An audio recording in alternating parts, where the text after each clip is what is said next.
they They're don't setting Dylan Gabriel up to take the biggest L out of Look how far I came, dog. I ain't had no guidance. I just did my thing, dog. I just went my hardest. And I'ma go hard regardless. Yeah, I'ma go hard regardless. Yeah. Renting my check, I rent on my bag, I did what I did. Yeah. Renting my check, I rent on my bag, I did what I did. Yeah. And how good they judge me, oh. What they don't know.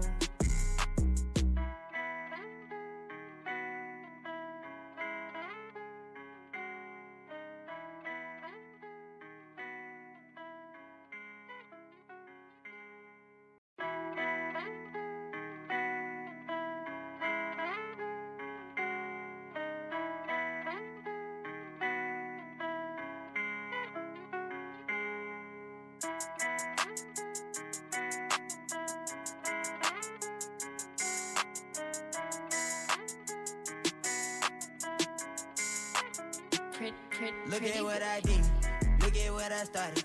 Look how far I came, dog. I ain't had no guidance. I just did my thing, dog. I just went my hardest. And I'ma go hard regardless. Yeah, I'ma go hard regardless. Yeah. Renting my check, I rent on my bag, I did what I did. Yeah. Renting my check, I rent on my bag, I did what I did. Yeah. And how good they judge me, oh. But they They're don't setting Dylan Gabriel up to take the biggest L out of Look how far I came, dog. I ain't had no guidance. I just did my thing, dog. I just went my hardest. And I'ma go hard regardless. Yeah, I'ma go hard regardless. Yeah. Renting my check, I rent on my bag, I did what I did. Yeah. Renting my check, I rent on my bag, I did what I did. Yeah. And how good they judge me, oh. What they don't know.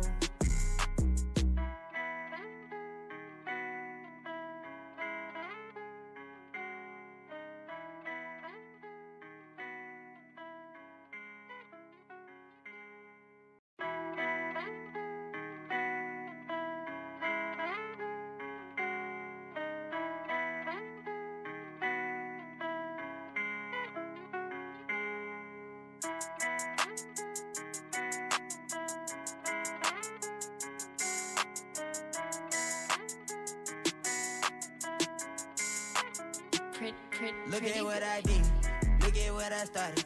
Look how far I came, dog. I ain't had no guidance. I just did my thing, dog. I just went my hardest. And I'ma go hard regardless. Yeah, I'ma go hard regardless. Yeah. Renting my check, I rent on my bag, I did what I did. Yeah. Renting my check, I rent on my bag, I did what I did. Yeah. And how good they judge me, oh. But they They're don't know. setting Dylan Gabriel up to take the biggest L out of Look how far I came, dog. I ain't had no guidance. I just did my thing, dog. I just went my hardest. And I'ma go hard regardless. Yeah, I'ma go hard regardless. Yeah. Renting my check, I rent on my bag, I did what I did. Yeah. Renting my check, I rent on my bag, I did what I did. Yeah. And how good they judge me, oh. What they don't know.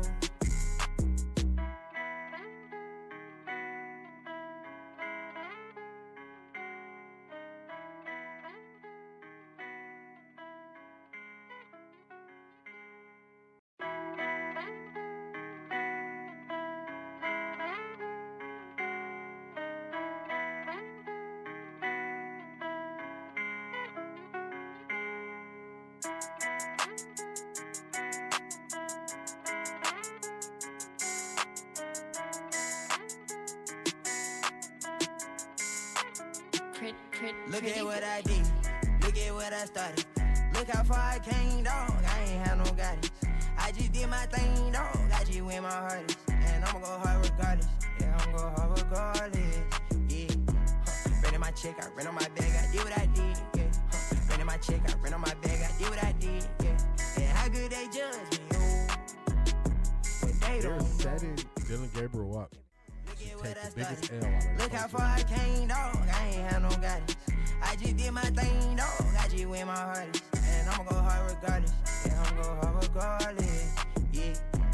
Renting my check, I rent on my bag, I did what I did. Yeah. Renting my check, I rent on my bag, I did what I did. Yeah. And how good they judge me, oh. But they don't know.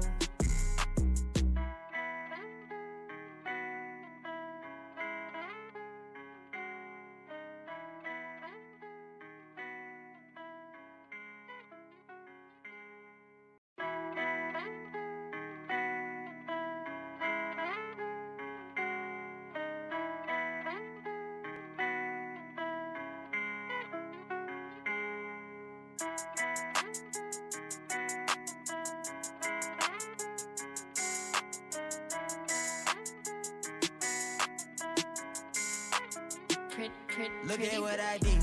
Look at what I started. Look.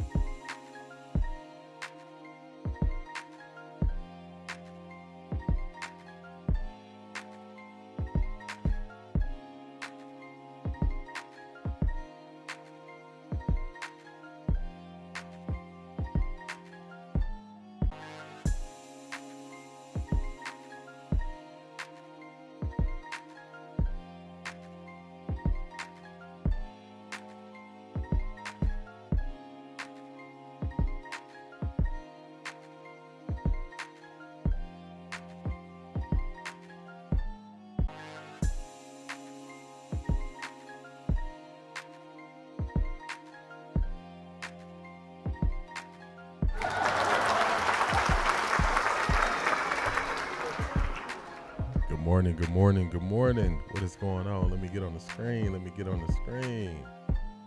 Here we go. How is everybody feeling out there today?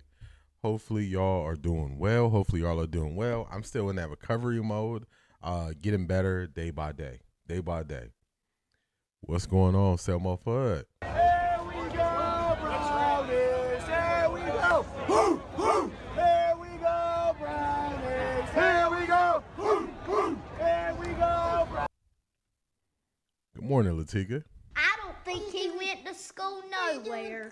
If he went to school, he didn't learn nothing. True words couldn't be said. We got to see if some people learned anything when they went to school, y'all, especially in this episode today. Good morning, Dr. Clyde Marshall. Let me start there.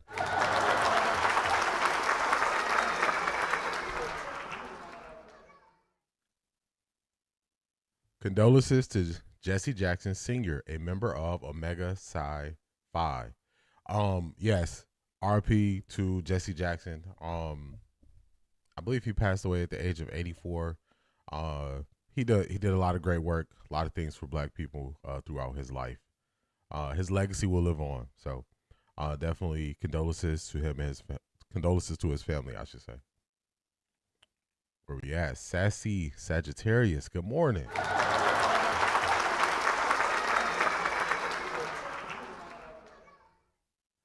We got Beast. What's going on? Beast? Felix, good morning. How you doing?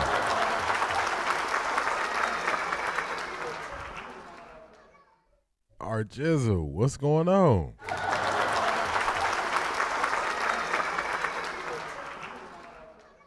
Make sure I'm staying hydrated over here. Latika, you not at work? You got the live chat on the TV today? Let's get it. It's just Maya. Good morning.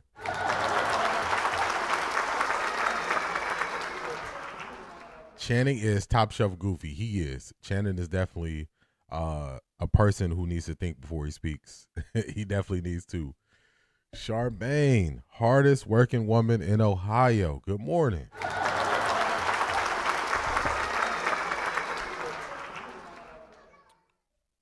Good morning, C. Brown Ryan.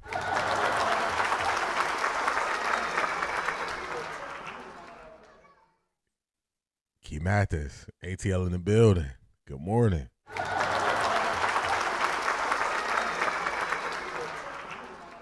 Asante, what's going on?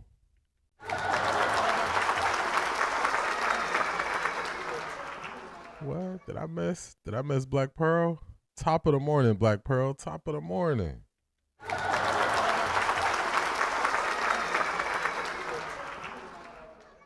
Zedric, what's going on? Good morning. Cole, you stupid. I just want you to know, Zedric, you definitely sent me down a rabbit hole of watching clips and like highlight reels of Martin on YouTube yesterday for a good 30 minutes. I was just at my computer, just dying laughing. So shout out to you. I could just get pulled into Martin and to get distracted from everything I'm supposed to do. So that happened to me yesterday when I was getting that done. A.M. Williams, good morning.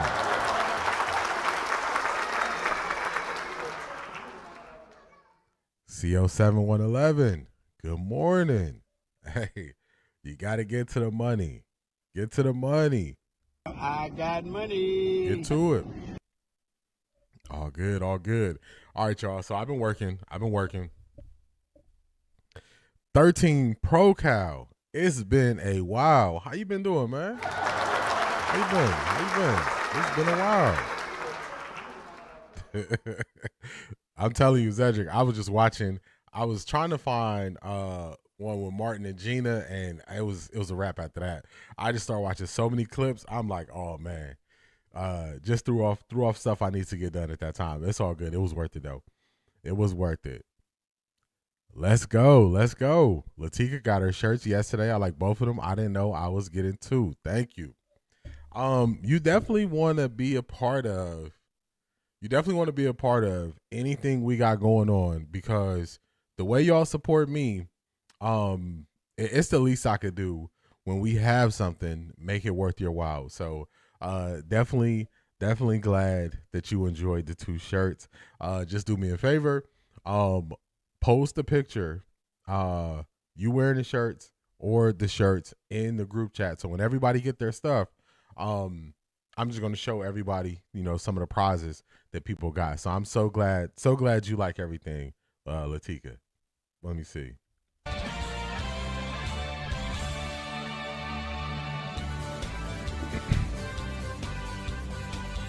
So glad you like him. Remember, Latika was the winner of the first NFL off the record NFL playoff challenge. C.A. Anderson, when she comes in, she was the champion. Latika was the winner.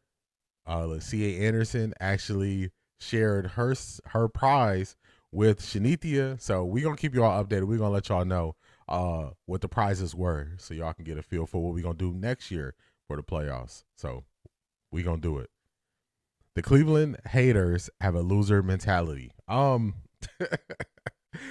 tell you, Asante, one of the clips I'm playing today, I couldn't believe that a dude went on the radio and said it. I couldn't believe it.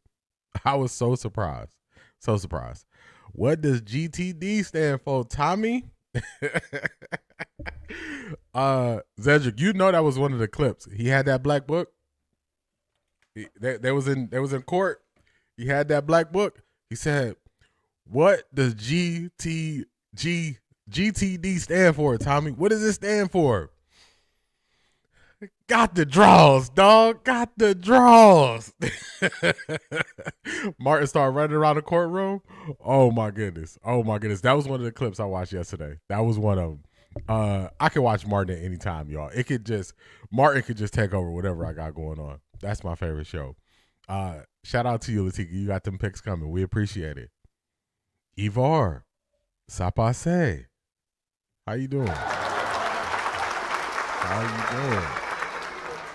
Yeah, Martin, I could get so distracted with Martin, and I was just going through watching the clips because I was trying to find that for Cedric, and it was one of those things, man. Shout out to Martin. Just a timeless show. My favorite show. Let me hit some tea, y'all. All right, so if you're new here, this is a podcast style show. We don't just cover one topic. We got the thumbnail. That's going to be the main topic. That's going to be a little bit later on in the show. We're going to definitely hit some stuff in Cleveland sports. We're going to go over some stories in sports. We're going to give you some motivation. We're going to laugh. We're going to feel uplifted. We're going to do a lot of things together, y'all. So we got a great show. We're going to get to some motivation. We're going to see Skip Bayless standing on business. If nothing else, I respect Skip Bayless because whatever he says on TV, with that person sitting in his face, he keeps the same energy. So shout out to Skip Bayless. We're going to get to Skip later on. We're going to get to some Cleveland media. We're going to get to it, y'all. I'm going to get you through a portion of your workday. If you're working, that's my goal. That's my intentions, just to put that out there for you. So if you are new. Stats: Malik 4 years in the NFL. Shador several games. Malik cannot beat out other QBs. How come other QBs that need a QB did not want Malik in 2025, 2024, 2023, 2022? My dissertation. We don't want Malik either. Hey, man, this bot. What you got going on, man? What you got going on? Let me this bot is tripping, y'all. My bad, Latika. My bad. My bot tripping early. You come out of nowhere. You going and deleting Latika messages. You are tripping, bot. Especially when they was on that island and Martin was fighting that thing all across the room. Oh my goodness. I'm right there with you, Key Matches. I can watch Martin all day. I can watch it all day. The peace of mind I felt not intaking Cleveland media has been great. Let me tell you, I go through my days and I'm putting the stream together and I'm making sure I got enough stuff we can talk about. Please believe if it's a way where we can get to something else, I'm definitely pulling stuff off of the docket when it comes to Cleveland media, because they are just not willing to accept reality. They're not willing to accept it, and they got to accept it. So let's get this thing started. Let's get some motivation. Let's switch this up. Let's go here. I got a couple pieces of motivation, a good story. Hopefully y'all like this. Let's get to the first one.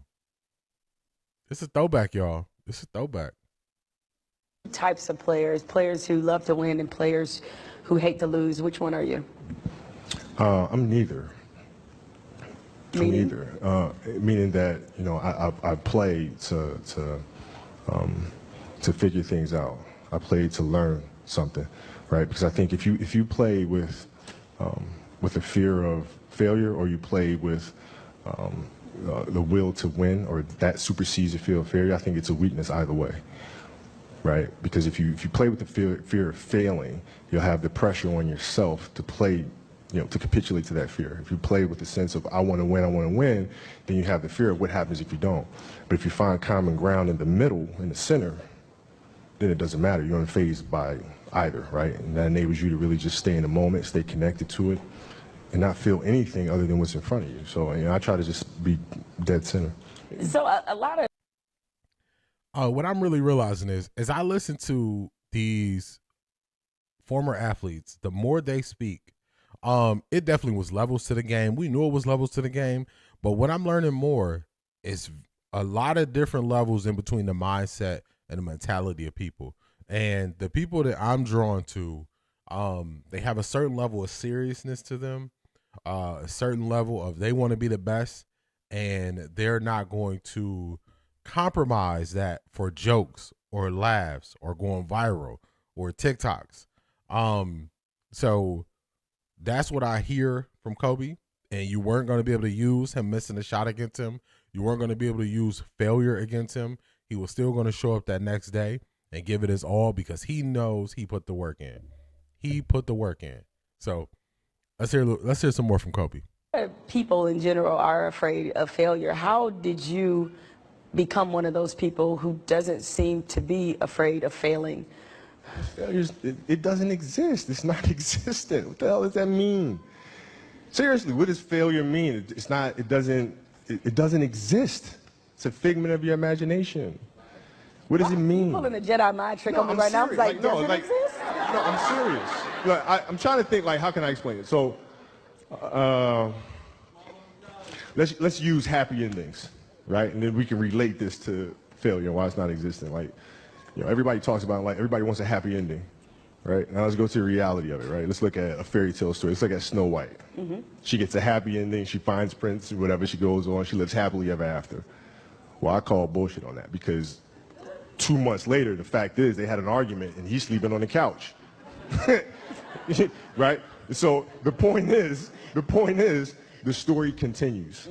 The story continues. So if you fail on Monday, the only way it's a failure on Monday is if you decide to not progress from that, right? So to me, that's why failure is not existent. Because, if I fail today, okay, I'm going to learn something from that failure, and I'm going to try again on Tuesday. And I fail, and I'm going to try again on Wednesday. So, Talk to him, Kobe. Failure is just a lesson. Failure is another level for you to get past. That's all it is. To bring it into this form that we're in now. So failure for me, people can say, oh man, you only have this many people watching you. You only have this many views. You think I care? I know what I put in. I know the work I put in. I know the excitement we get from it. I know how we enjoy ourselves. I know how we're building community out on Patreon. I know how I'm getting better. You think I care if somebody say something about, oh, you not here, you not there? You can't put your insecurity on me. You can't put it on me. I'm good over here. I know this is nothing but lessons.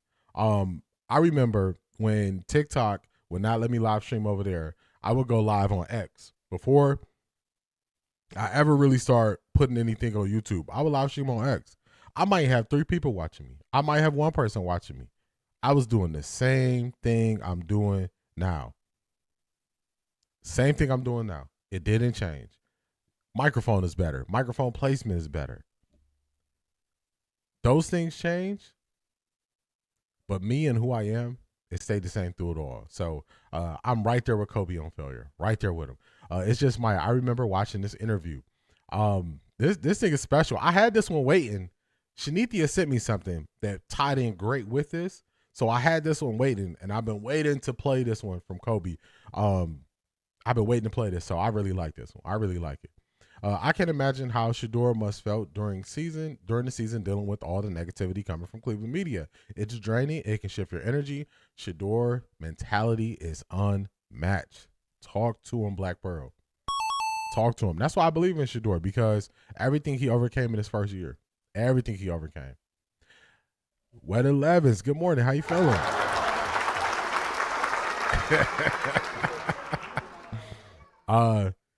I had to do it. Y'all know when it gets to the point where I'm using an actual person and the stream is themed about them, the whole stream is really showing you the contrast. You're going to see Kobe's mentality, Giannis' mentality. We're going to see Miss Lynn Jones Turpin. We got her on here. We got LeBron willing to sacrifice. We got a lot of people willing to do things for greatness. We have other people who are trying to joke and viral their way into greatness. So I got to show you the contrast. I have to show you the contrast. C.A. Anderson. This is a foolishness. Foolishness. Can't wait to hear your take on Stank Fingers. RC has the nerve. Yes, they sold their souls. Now they're trying to say Bud is a hypocrite. Okay, so what he didn't say, I would sell my soul. I got a great take on it. Y'all gonna enjoy it.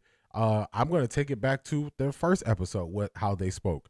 I'm gonna break down that whole 7-minute video that they put out. We're gonna get to it because I think this is the most that they have exposed themselves in a negative way in so long. Speaking on the pivot. Actually, I don't think they ever exposed themselves collectively as a group as poorly as they did when we get to that 7-minute video. Definitely hit that like button, y'all. Hit that like button. Detroit Gemini, what's going on? What is going on? Is greatness just a framework of how you view failure? Philosophical question. Is greatness just a framework of how you view failure? That's good, Zedric. I would say yes. Because if you can take the negative side away from failure, take the negative power away from failure, and you can view failure as a learning experience, an opportunity to get better, another challenge to not fall for the same thing that you fell for previously, I would say yes. I like that question. Kobe is so missed, and his mindset and mentality is going to live on forever. Preach, losers can't understand that Kobe mentality. Black Pearl, they cannot. Failure happens when I stop trying to become better or improve myself. A.M. Williams, talk to him. I do not give the pivot no more views from me. When my spirit tells me something ain't right, I leave them alone. RC will sell his soul for $1. I'm good. It's very similar to Emmanuel Acho. That's what this is. When we got to the point where I put Emmanuel Acho out there and I just explained how I felt about him, and I'm like, I'm removing him away from stuff I view, that's where the pivot is. And it's all based on what they said. Was Shador on The View? I I don't know. I haven't seen anything from it. Nothing the Cleveland media says bother me anymore. I figured out they want Shador gone because they want us gone. Ooh, it's getting deep, what 11s. Anybody who was a fan of Shador knew why he played the way he played in the last game. Of course. Miss Lynn Jones is a star. Glad the NBA had her at the All-Star Game events. Shout out to her. We got her on the docket. She's coming up. I'm excited that they did that as well. I'm excited. Yeah, you got some YouTube words I can't really read, but I'm there with you. Shador is the starter for the 2026-2027 season. Here in Chicago, Caleb Williams went public. He wants Crosby from the Raiders. Hey, when you got the leverage, you got to start using it. I used to watch The Pivot religiously. Now I just wait for clips of interesting guests. You know what? Gary V was on The Pivot the other day, and I was really close to using Gary V as motivation for Monday based on something he said. And as I was getting the show ready, I had the clip ready and everything. And that morning, I started listening to E.T. And when I listened to E.T., I just scrapped the Gary V thing. I didn't know this was gonna happen with the pivot, putting the video out and all that stuff. I didn't know that. But I'm happy that I didn't use that clip. Hola, buenos dias, D in chat. What is going on, Brent? Good day to you as well. Good day to you as well. I say Caleb's interview, he will be the next Kobe in NFL. He only knows greatness and love. He quoted Coach Prime. I got to check that out. I didn't see that. Shout out to Caleb. D, did you find it funny how all the players on the Browns are doing interviews about Shador QB1? The only people don't know is the Cleveland media. For real. They don't know. They don't know. Yeah, if we got time, we could definitely get to Caleb Williams' interview. Let's keep it moving. We got Giannis. Shanithia sent me this. Shanithia sent me this here, and I thought this was great. So this is Giannis on failure. The exact same question, but I'm curious for you. Do you view this season as a failure? Oh, my God. Okay, Take your time, Giannis. Take your time. You asked me the same question last year, Eric. Okay. Do you get a promotion every year on your job? No, right? So every year you work is a failure. Yes or no? No. Every year you work towards something, towards a goal, right? Which is to get a promotion, to be able to take care of your family, to be able, I don't know, provide a house for them or take care of your parents. You work towards a goal. It's not a failure. It's steps to success, you know. And if you've never, I don't want to make it personal. So there's always steps to it. I'm so glad he caught himself right there. He didn't make it personal. I'm so glad he didn't make it personal and he caught himself right there. So glad he did that. Because then people would have made this whole thing based on him attacking the reporter who asked the question versus him truly explaining how he views failure. You know, Michael Jordan played 15 years, won 6 championships. The other 9 years was a failure? That's what you're telling me? No, I'm asking you a question. Yes or no? Okay, exactly. So why you asking me that question? It's a wrong question. There's no failure in sports. You know, there's good days, bad days. Some days you are able to be successful, some days you're not. Some days it's your turn, some days it's not your turn. And that's what sports is about. You don't always win. Some other people's gonna win. And this year, somebody else is gonna win. Simple as that. We're gonna come back next year, try to be better, try to build good habits, try to play better, not have a 10-day stretch with playing bad basketball, you know, and hopefully we can win a championship. So 50 years from 1971 to 2021 that we didn't win a championship, it was 50 years of failures? No, it was not. It was steps to it, you know, and we were able to win one. Hopefully we can win another one. Talk to him, Giannis. Talk to him. You know, sorry that I didn't want to make it personal because you asked me the same question last year, and last year I was in the right mind space to answer the question back. But Giannis, man, oh man, well done, Giannis.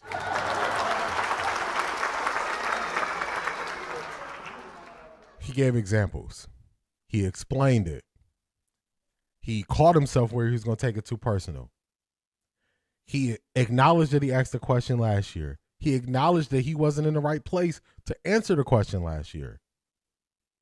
This is growth, y'all. This is growth of a person in real time. In real time.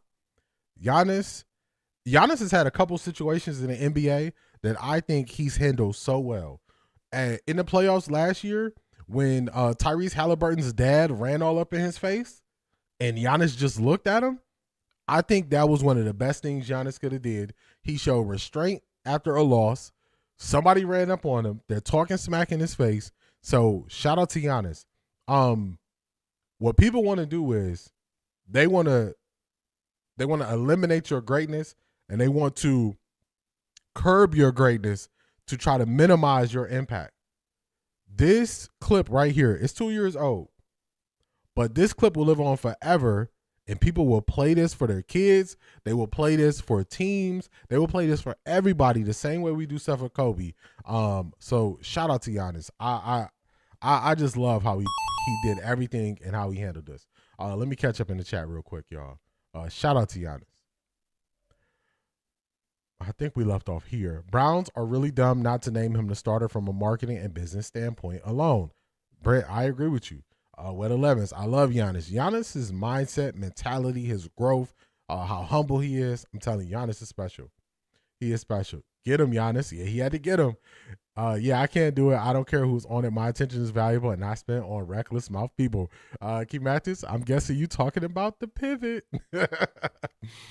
Standing on business. He was. I remember this. Giannis has a great perspective. Great perspective. Maya said, preach, Giannis. I like how he related it to his personal life, put the mirror on these reporters. Yes. Learn them. Learn them, Giannis. It's too much IQ for the lamestream media.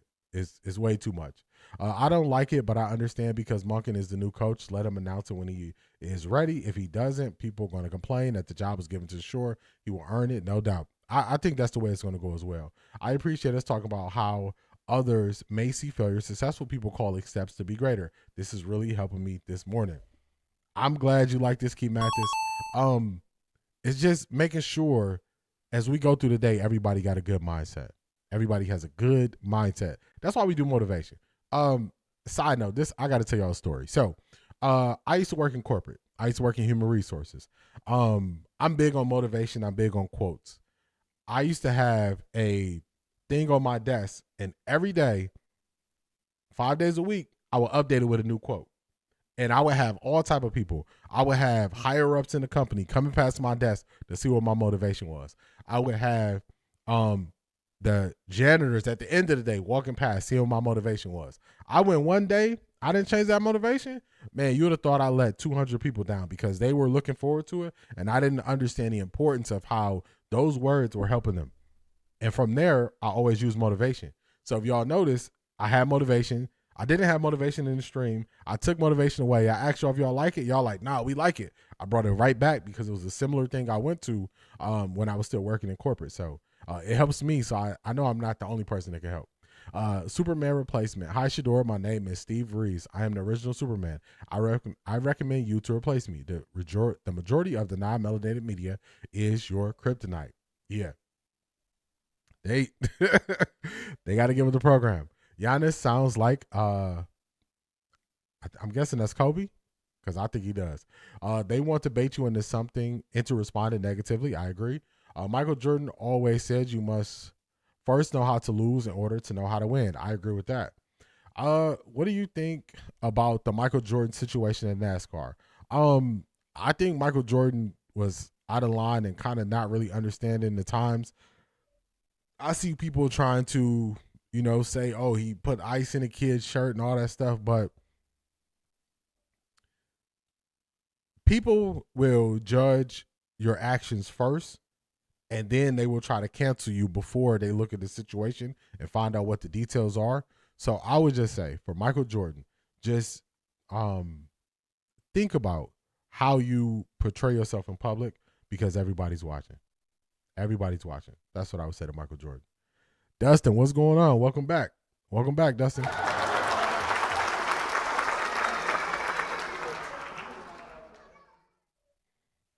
All right, let's keep it moving. Let's get to the next thing we got on the docket. All right, we got LeBron. Sometimes if you want to achieve greatness, you need to sacrifice. LeBron is going to talk about his sacrifice. Let's get it. Season started. Yeah. You know, so I needed to give up something. Yeah. I got to sacrifice something. And I actually did two things that I very love, and that is drinking wine and my chocolate chip cookies for dessert. I completely took it out.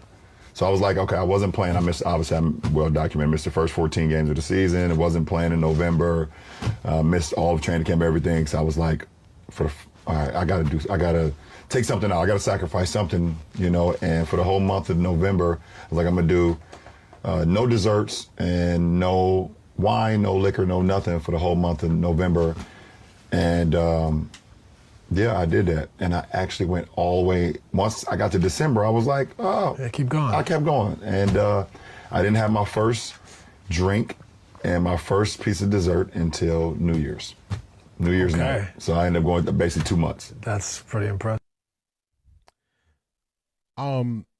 Everybody has the opportunity to reach the level that they want to get to. Is what are you willing to sacrifice?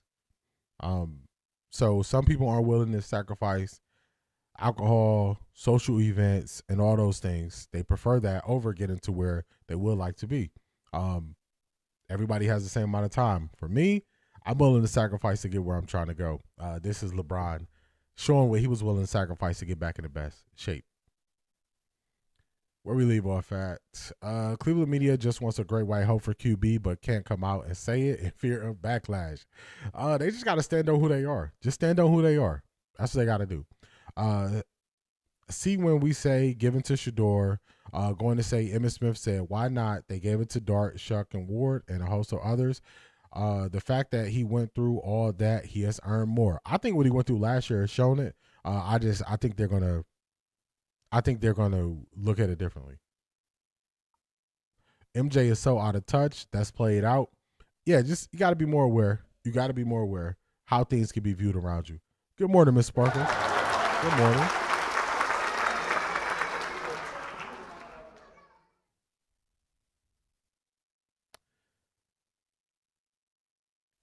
MJ ain't out of touch. Y'all some goofy people these days. We can talk about it, R Jizzle. Everybody stay on that side when they switched up. You switched up, stay on that side, man. Marie, what's going on? Good morning. What is going on? Mai has known that kid since he was a kid. He was trying to get the ice out of his shirt. The boy's father was right there. Has already told people don't make a big deal out of it. He loves Jordan. I didn't see no ice in the kid's shirt at all. I didn't even see it fall out. Sugar and alcohol are the worst things for your health. I agree with that. Nothing was wrong with MJ. He was just being an old granddad. Everything is not that serious. He just playing with the kid he knows very well and probably miss having little kids around. How is it played out to help a child get a ish load of ice off of him? Y'all didn't even watch the whole tape before you try to prosecute a black man. All right. Y'all know. Y'all see the title. This is Eliminate the Gray. I'm not going to dance around how I feel. This is my take. I'm going to make it very plain so nobody has to read into. So what you're saying is you're not going to have to do none of that. We're going to make this very, very clear. The world doesn't care your intentions or what you were doing when they cancel you based on how they view something you did. Hear that very clear. You don't have to say, so what you're saying is, this is Eliminate the Gray. When someone is looking to cancel you, your intentions and intent doesn't matter. My stance is you have to be aware of the world that we currently live in and the climate that we live in. Very, very clear understanding. Nobody is prosecuting or persecuting a black man. What I'm saying is you have to be aware. You have to be aware of what you were doing and how it can be viewed by others. That is the point. That is my only point.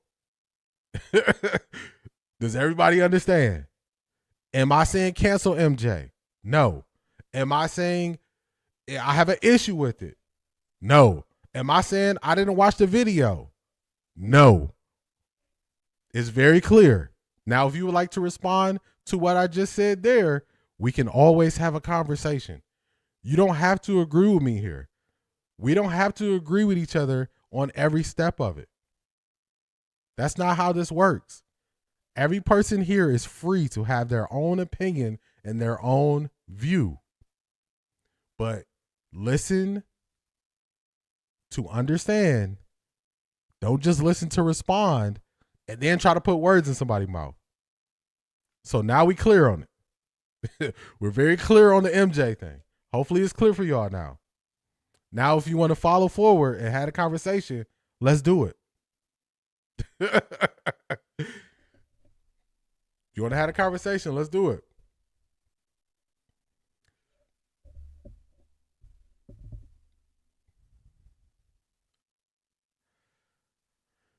Unless it's sugar from Kim and Black Pearl. They try to make something out of nothing. All right, it's not that serious. I saw a comment that said the little boy had ice down his shirt and MJ was helping him get it out of his shirt. Sometimes folks need to see the full context. 50 Cent is diabolical. If he was trying to get the ice out while he rubbing the kid's leg, then got to be mindful. Nobody in Cleveland doesn't want a black QB. Jordan hate didn't have anything to do with this race. It was a misunderstanding. I agree with you, D, but that's also the problem. I can't argue at the sky until the sky change it from raining to be sunny, because that's what I want.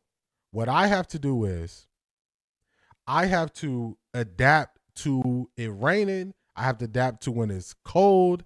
I have to adapt to when it's snowing. That's what I have to do. I don't argue with the sky about changing the temperature because I don't like it. I adapt to the times. That's what I do. It's nothing I say on this microphone that's going to go change the world where people aren't going to look to cancel people. It's nothing. It's nothing. So, you just got to adapt. You got to adapt with the times. That's all it is. It's clear. It's clear. You can't continue to let people who didn't get off the porch continue to call the shots.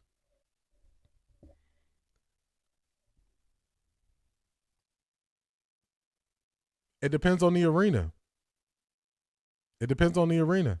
Because the problem is people allow people to cancel other people and then come back and apologize later, and they never restore the person that was canceled based on something that wasn't true.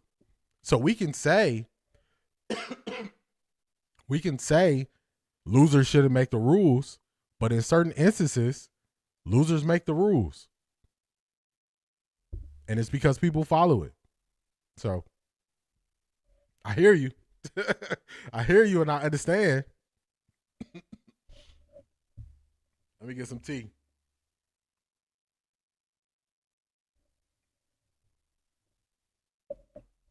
So certain instances, that's what it is.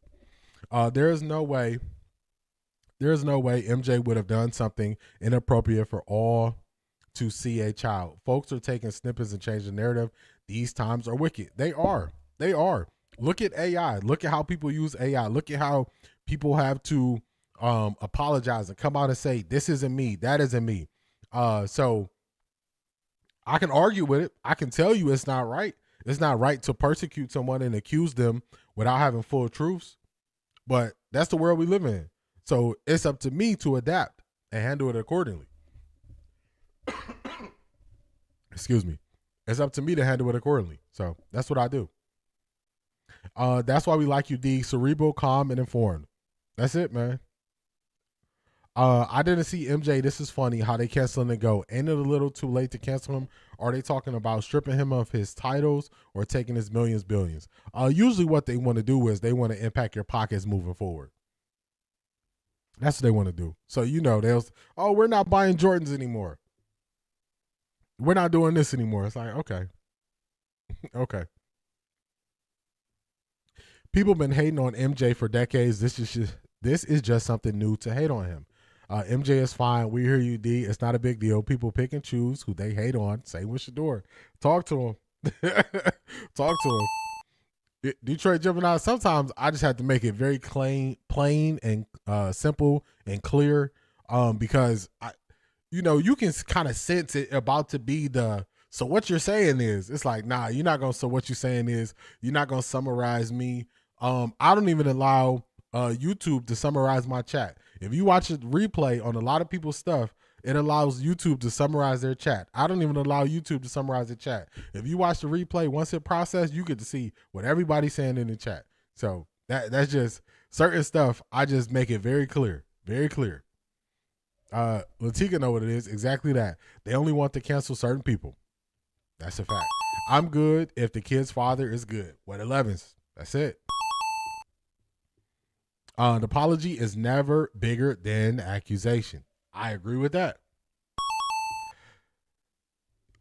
50 Cent posted a snippet on IG. When I saw it, I was taken back until I read a few comments who saw what was going on in real time, so I knew it was taken in context. Yeah, that's what people do. They want to be first. They don't necessarily want to be right. Let's keep it moving. Y'all got some energy up out of me early. Let's keep it moving forward. This is Lynn Jones-Turpin. Shout out to Bleacher Report for having her at the All-Star game. Cool, then I don't have to worry about my size running out since they canceling Jordans. You don't even have to wait in line. Arches. The world is done with cancel culture. People make their own money on social media now. They don't need any corporate backing. That's a fact, Justin. D, with this new DC, do you think they will be able to stop the run because that was the defense weakness last season? I want the Browns to get a 3-technique defensive tackle. When I'm saying that, this is a big, wide body defensive tackle.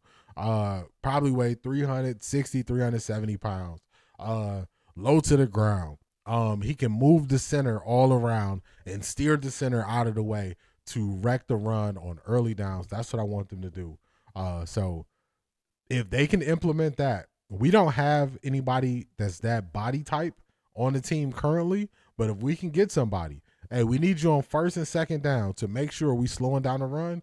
I think they could do some big things, but that's a wrinkle I would like to see the Browns add to it because our defensive tackles are pretty small, and you need a big body defensive tackle that's gonna they're gonna have to double team with the center and the guard, and that's how you free up a guy so they can't get to the second level in the run game. So if they add that type of player, we can do a lot better in the run game, a lot better. All right, let's get to Miss Lynn Jones. Hold on, let me play it here. I just want to tell you congratulations on your success, young man. Thank you. You hold your head up, all right? We're at the NBA All-Star Weekend, and we're here to give the players their flowers. Congratulations on making the team, and happy Valentine's Day to you too. All right? Thank you. Luca, we want to give you your flowers. Luca, you deserve it, Luca. Speaking of Valentine's Day, we like to give you your flowers. And listen, that's for you. That's for you. Happy Valentine's Day. Much continued success to you. Congratulations on this NBA All-Star Weekend. We like to give you your flowers, NBA All-Star. All right, you keep up the good work, and congratulations on your success. All right. I like this. I like this. I got Big one more to show y'all. How you doing? Like to give you your flowers. All right. Happy Valentine's Day. The one and only Steph Curry. Happy Valentine's Day. Oh, you giving me flowers? You should. The one and only Bleacher Report. Thank you. All right. You having a phenomenal year. We just want to give you your flowers. All right. Shout out to Bleacher Report. Shout out to her energy. I told y'all, in the moment, what she was for Liam Cohen, I really appreciated it. And I really appreciate that positivity is being highlighted. So as soon as I saw this, I knew we had to add it to the stream after the motivation. Shout out to her. Shout out to her. Shout out to Steph, because Steph stopped, took a picture with her and everything. So shout out to her. I can watch Miss Lynn all day. Yes, she just got amazing energy. Amazing energy. If you remember back in the day, they hated MJ. They were relentless. They treated him worse than Shador. People forget, or they don't know how bad he was hated. MJ is my favorite athlete of all time. MJ going through everything he went through, not being on social media, made it a plus, but it still became too much on him. It still became too much on him the way they were doing him. And a lot of it was because they didn't like he was winning. They didn't like he was winning. She created a niche. Luther saying, never too late, never too late. For real. Never too late. You should. You heard that? You should, Latika? I should be telling you or giving you your flowers. She said, you should. You should. I said, okay, Steph. I love Miss Lynn's energy. Energy is big for me. Yeah, she has positive energy. I miss you, C.A. Anderson. I just got you. Oh, you're talking about 50 Cent. So now 50 Cent is the moral police. People in glass houses shouldn't throw stones. You know I agree with that. C.A. Anderson. She needs her own podcast. I think she will do well. Miss Lynn is a star of positivity. Her love, Steph Curry too. Yeah, shout out to Steph. I got you, C.A. Anderson. She saved that coach because he was about to cry. He was. I would love to see her interact with Shador. You know she's going to have that positive energy. I love how she stood on business. She gave that coach a big hug without even touching him. Liam Cohen needed that. That's what we are here for, to be a blessing to others. She's so sweet. She is so sweet. I saw this. I had to make sure I show it. Some of the stuff I show, as much as just for y'all, is also for me. So shout out to her. So y'all are seeing, I'm showing y'all people's character, and people's character shine through. Let's keep it going.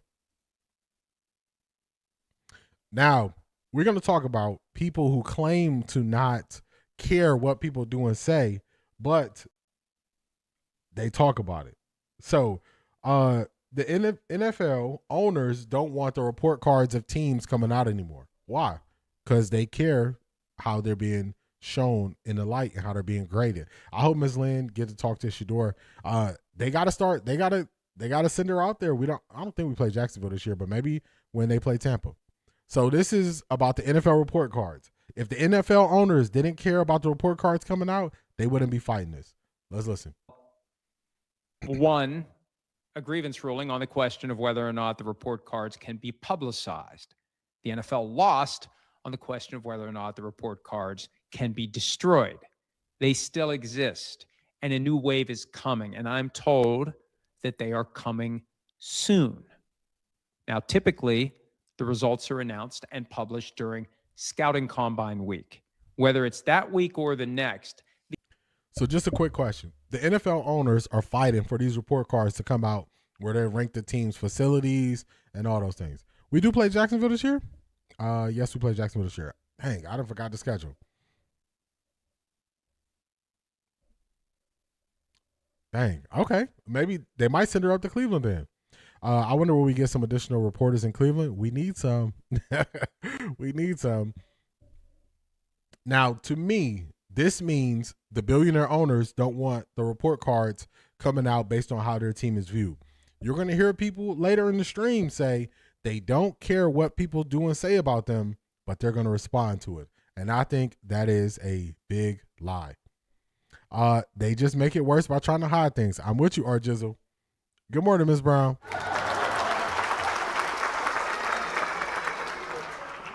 Dang, we do play Jacksonville. I got to remember the schedule. Shout out to you, Black Pearl. I didn't think we played Jacksonville, but maybe we played them at home. This is just to show you billionaires care. We don't got to stay here a long time. We're not going to stay there a long time. We're going to keep it moving. Now, we're going to move over to the Browns. The Browns are changing their tune when it comes to how they are highlighting Shador and also how they're highlighting Coach Ty Monken and their new hires. It's that Jets owner that pushed back on the report cards being released. I bet. I bet. The way he's done things, the reports that came out when he decides to how he decides to trade players, sign players, all that stuff. I wouldn't want people telling that either. Miss Lynn needs to go to Cleveland. Mary Kay needs to go to Atlanta with Kevin. Can we do a transfer? We need a 3-team trade because we got to send somebody to Jacksonville. But the Browns put this out. Shout out to Latika. matters in the NFL. Enter Todd Monken. The Browns' 19th head coach arrives with a resume built across college football's biggest stages and the NFL's most demanding environments. For Todd Monken, coaching was never a single career choice. It was a family tradition. His father coached, his brother coaches, his cousin coaches. Football wasn't just something discussed on weekends. It was the topic of conversation at the dinner table. Maybe that's why in a Monken offense, everyone eats. Monken spent 26 of his 37 coaching seasons in college football. As head coach at Southern Miss, he inherited an 0-12 team and within 2 years innovated their offense to nearly 40 points per game on the way to a division championship. His final collegiate stop was in Athens, Georgia. As offensive coordinator, Monken led a top 10 offense to the Bulldogs' first title since 1980 and then repeated in 2022. Every stop has left first-round talent and trophies in his wake. Y'all think the Browns are excited about Todd Monken? They're letting it be known. They're letting it be known. Shout out to Latika for sharing this. This is on the Browns YouTube channel. They put this out on the Browns YouTube, Cleveland Browns YouTube. NFL ownership is secretive, corrupt society. They are, and they want to protect it. They want to protect the report cards from coming out. But just like Dustin said, the report cards keep them responsible and make sure they upgrade their facilities and their organization. So I like it. Just look at what he said about Justin Fields last year. Nasty human. Yes, the Jets owner. So he don't want nothing else coming out about him. Yes, send Doghead Mary Kay to Atlanta. Not Doghead. I want to go to ATL game to see them get all the smoke. I hope it's not cold because I want to go, but not when it's freezing. Marie, I'm right there with you. I'm born and raised Cleveland, Ohio. I don't want to go to no cold games. I've been to cold games before. I want to watch it when there's some sun out. Will he be a coach that produces coaching tree? Browns need that. I think he could because he's giving some younger guys some shots. So I think he could. Look at the OC. The OC never called plays, and he got a promotion from Baltimore. The DC, passing game coordinator, extensive experience. He is going to be the defensive coordinator. So he could build up a tree. Is Bucky working with the Cleveland media? Nah. Nah. Is it a different energy, or it's a different energy in Cleveland since Kevin Stefanski left? It's like the Browns have a breath of fresh air since he is gone. I agree with that. Never saw this video. All right, let me play the rest of it then. For Monken, The players are the ones that make it come to life. Our job is to put a great plan together, but ultimately they're the ones that make it come to life. that philosophy translated seamlessly to the NFL. In Tampa Bay, Monken unlocked Mike Evans to 3 straight 1,000-yard seasons, 2 of them as a Pro Bowler. During his stint in Cleveland, his system helped Nick Chubb become one of the league's top running backs. And in Baltimore, Monken took an offense to the upper echelon of the NFL, producing an MVP season from Lamar Jackson, league-best rushing production from Derrick Henry, 12 Pro Bowlers, and 5 All-Pro selections along the way. Now, Coach Monken returns to Cleveland, proven as a builder, a teacher, and a player's coach. Oh my goodness. Put some respect on my name. You understand me? When y'all saying my name, put some respect on it. I had to make sure I pause this at the right moment, y'all. First off, Cleveland is saying, put some respect on our coach's name. Secondly, y'all see how much they are highlighting Shador? And I want you to know that at this point in this video, it said, and a player's coach. And look at the player. Look at the player. TK, what is going on? Good morning. How you feeling?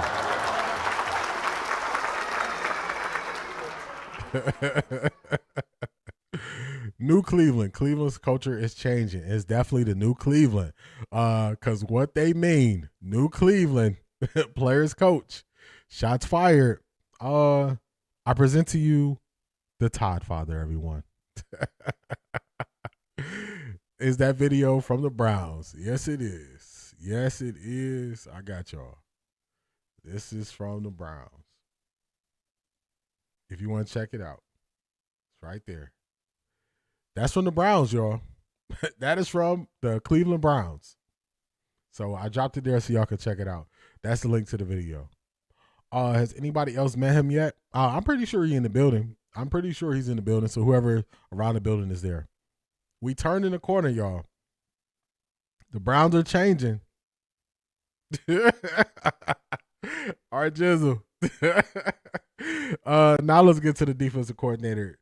Shout out to Zedric for sending this. In the group chat. This is the pass game coordinator. This is Rudy. This is Mike Rutenberg. They call him Rudy, so I'm gonna call him Rudy. This is Rudy. If you on Patreon, y'all know I put out a video just breaking down some of the things regarding the different defensive schemes and the philosophy. So hopefully y'all enjoyed it, but this is more of who he is. I didn't see that post. I'm glad you played it, D. Look at nephew 12. Yeah, shout out to Latika. I'm telling you, in the group chat, I'm telling you, if you are on Patreon, make sure you tap into the group chat. The group chat is where everything go down. It's post there, actively talking, having conversations. The group chat is where you want to be if you are on Patreon. If you're a paid member, you definitely need to tap into the group chat. We have an offer we can't refuse from the Tide Father. Talk to him, Keith Mathis. Talk to him. They are milking the Shador video. How can Cleveland Media deny he is a starter? I don't know. You know what? I'm starting to believe the media doesn't believe in Shador, so they're ignoring all the things that place him in a favorable light. Malik Willis and Mac Jones aren't coming here. Malik Willis and Mac Jones are not upgrades over Shador. It's that simple. They're not upgrades. They're not upgrades at all. Let them know, Latika. It's a vibe over there. Y'all. So you definitely want to, if you want to take your support to the next level, definitely tap into the Patreon. My bot will put the link in the chat. If you're a paid member, you get access to the group chat. All right, let's keep it rolling.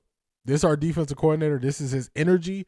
One thing I'm starting to notice, they want guys who can teach players.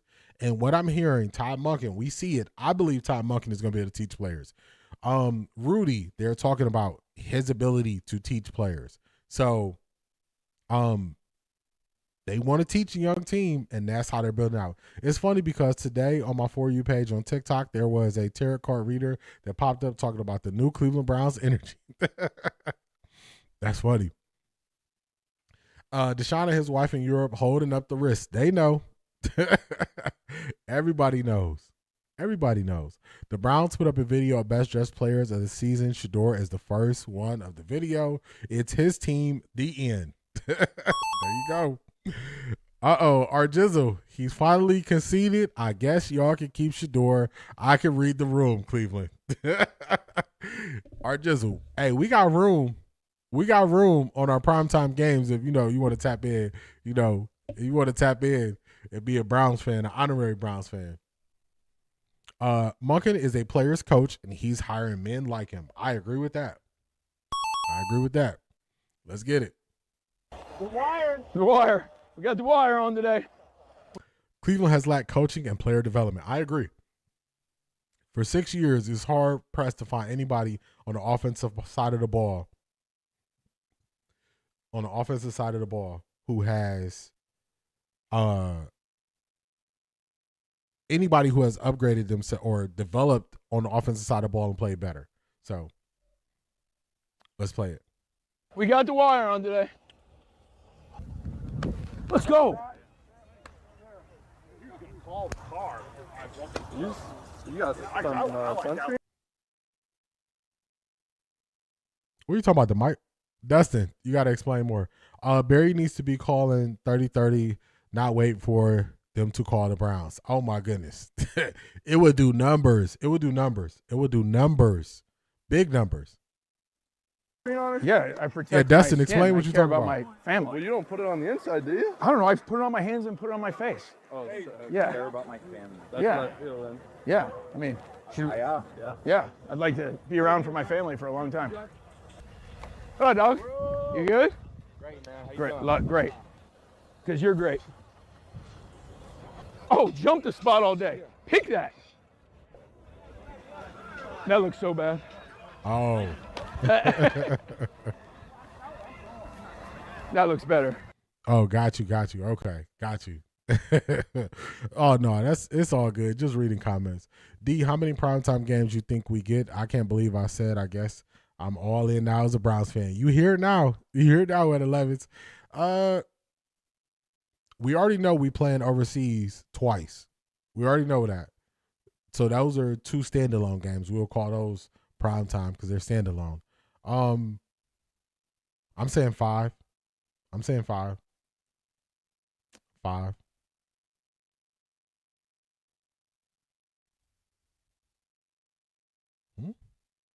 Yeah, I'm saying 5. Where we at? I love it. How are they now wrapping their arms around Shador to help heal the trauma from last season? Uplifted nephew. They are. They're showing it. J. Nicole wants to know why she can't comment. Simply Sarah, has she been you gotta subscribe for 5 minutes and then you can comment. You gotta subscribe for 5 minutes and then you can comment. You hear one of the players call him Crash Out Rudy. Our Jizzle said, I'm definitely going to the Colts game in Cleveland. Hey, welcome back to the city. Our Jizzle, I knew you had a secret place in your heart for Cleveland. I knew it. Your dance. You look better than Josh's dance. Hey, Marco, I love how you're walking down. Now just think about your fit there. Here we go. Keep going. Stay on it. Stay on your stance. Stay on your alignment. Stay on your key. Then just go fucking ball. Hey, Keith, that was really good because in reality, that brings you right to your fit, doesn't it? That was awesome. Good job. Hey, red zone mentality here. You're playing on the 5-yard line. Yes. Perfect. That's it. Josh, yes. We're better than good. You look like you're mad. No, I'm not mad. Yeah, yeah, that's right. I love coaching with you, Rudy. You're the best coach I've ever. Hey, TJ, I love coaching with you. Coach ever. You guys are the best. He's the best right there, man. For sure. You good, man? Good to see you, brother. Just in a different location this year. He was our safety in Washington. Oh, him and Sean Taylor. The beautiful thing. You're right there with those guys. What do you play, 13? Hey, a little depth there will help you. How you doing, man? They're one of my favorite players in the world, Me too, by the way. And guess what? I get to coach him and Jesse Bates. What up, Crush Out? You good? You good? Good. Go to work. Water up. Drink your water. Go, Rudy. Let's go. I've been waiting on your ass. God. Yeah, they called him Crash Out Rudy. I did hear that.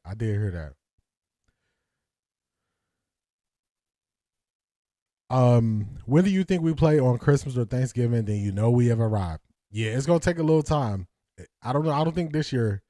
We have a big year. The year I believe we can have this year, we could be on there next year. You were talking to her yesterday. It's hard for me to look her up while I'm on stream. Simply Sarah. If she is on any other platform, tell her to send me a link to her YouTube so I can make sure she wasn't blocked. But it's hard for me to do it. I was trying to find her to see if I can do it while we were listening to that video. But simply tell her she can DM me on X, she can DM me on TikTok, she can DM me on IG, Offtharecorddee on all of them. And then after the stream, I would have to go look for her and fix it in the back end. But I was trying to see if I can find her real quick, just on my phone and fix it. But I would have to look for her on the back end. So, yeah, tell her to DM me on one of the other things to give me her YouTube name so I could try to pull it up that way.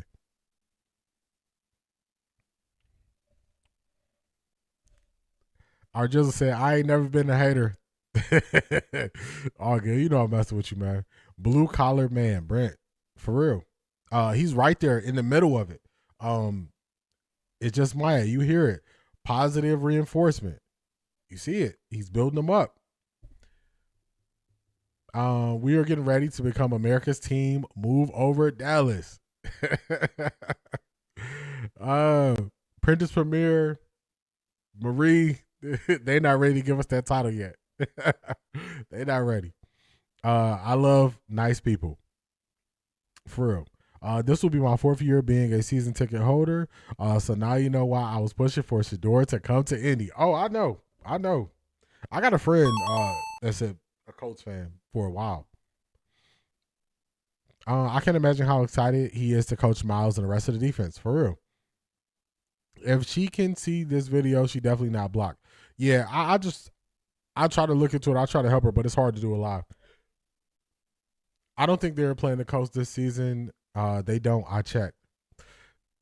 Our Jizzle just want to come to the city. Come to the city. Enjoy yourself, Our Jizzle. It'll be like old times. Go ahead. Come to the city. I hate when you guys push me. Stop being so mean. Hey, in the league, you can be mean. Damn right. You can be mean when it comes to walkthrough. Damn right. Just bring it down. Come this way. That's good right here. Get on course, catch the ball. This is warm-up. Just incorporating some drill work into it. This is warm-up. Good, eyes before feet. Everything is get on course, eyes before feet. Fundamentally the best in the world. I know it's a warm-up, but keep our urgency. Urgency is everything. Help me out right here. Here's the running back. Same drill from the spring. Hold on. Let me put my script away. I got to run here. Good. Use the bag as your hiding spot. You can go either way. Wide 80, say go. Good. Run.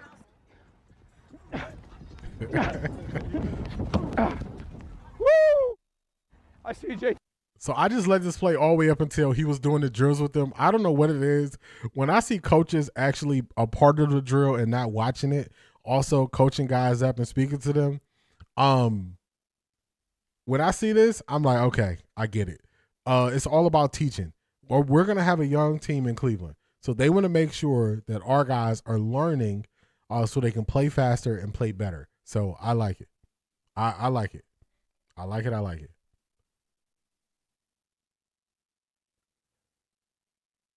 Yeah, that reading cards energy is rebuked in Jesus' name. Don't at me. I said what I said. The world seemed with all Shador international friends. Hey, I like it. My bad. I thought someone in the earlier stream said that one of their home games was against the Colts. You good, Art Jizzle? Art Jizzle, I got so much stuff running through my mind. I would have to pull up the schedule to tell you who they play. So you good. Hi, Shador. I now understand. I can't say that word on YouTube, Clyde.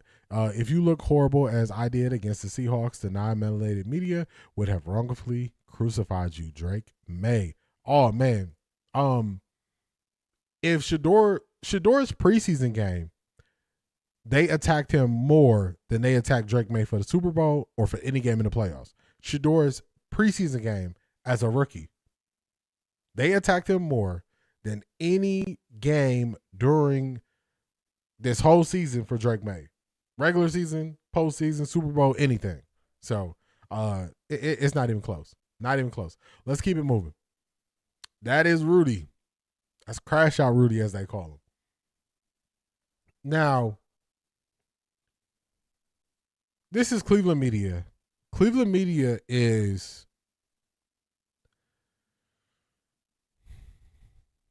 Cleveland Media don't want to. They don't want a winner. They don't want a winner. When we watch this, y'all will see why I'm saying that. They don't want a winner. They don't want a winner. Listen to what he's gonna say. Now, I think it was Ivar asked me about Tyreek Hill, and I said he's gonna be injured. He messed up a lot of stuff in his knee. Mine is more injury related. Doesn't match the timeline. They take it a step further, and this is going to show you how they truly feel about players. Have less interest in Tyreek Hill joining this Browns team, and that includes if you today could say, Nick, I can lock in a 1,600-yard season next year, I still am, like the blackjack dealer, washing my hands and putting them up. Wait. For a 1,600-yard season, I could promise you a 1,600-yard season. You're saying no, thank you. Absolutely. You just think he's that cancerous to the locker room? Is that the idea? I cannot find a redeeming quality for him. This is Antonio Brown at the end of his career. I have a really hard. All right, y'all. We haven't had a 1,600-yard receiving season from a player since Josh Gordon, long time ago. when we wasn't having quarterbacks and he was putting up crazy numbers. He gave him an out to try to make it seem as if it was off the field reasons why, and he just said no. They don't want a winner here, y'all. It's no other way I can put it. They don't want to see the Browns win. They don't want to see it. That's just it. Point blank, period. It's not something we got to spend a lot of time on. I got 2 clips from them, but point blank, period, they don't want to see the Browns win. That's it. That's the only way I can respond to that. The only way. Now, our Jizzle, when it comes to remember what they said. Because remember, I said I wouldn't take Tyreek Hill because I don't believe he's going to be the player he was because of injury reasons. And he doesn't match the timeline of where the Browns are. Would you take Tyreek Hill if it was a locked-in 1,600-yard season, no off-the-field issues? That's what he said. He still wouldn't take him. That's totally different. That is totally different because that means you would pass on other players as well.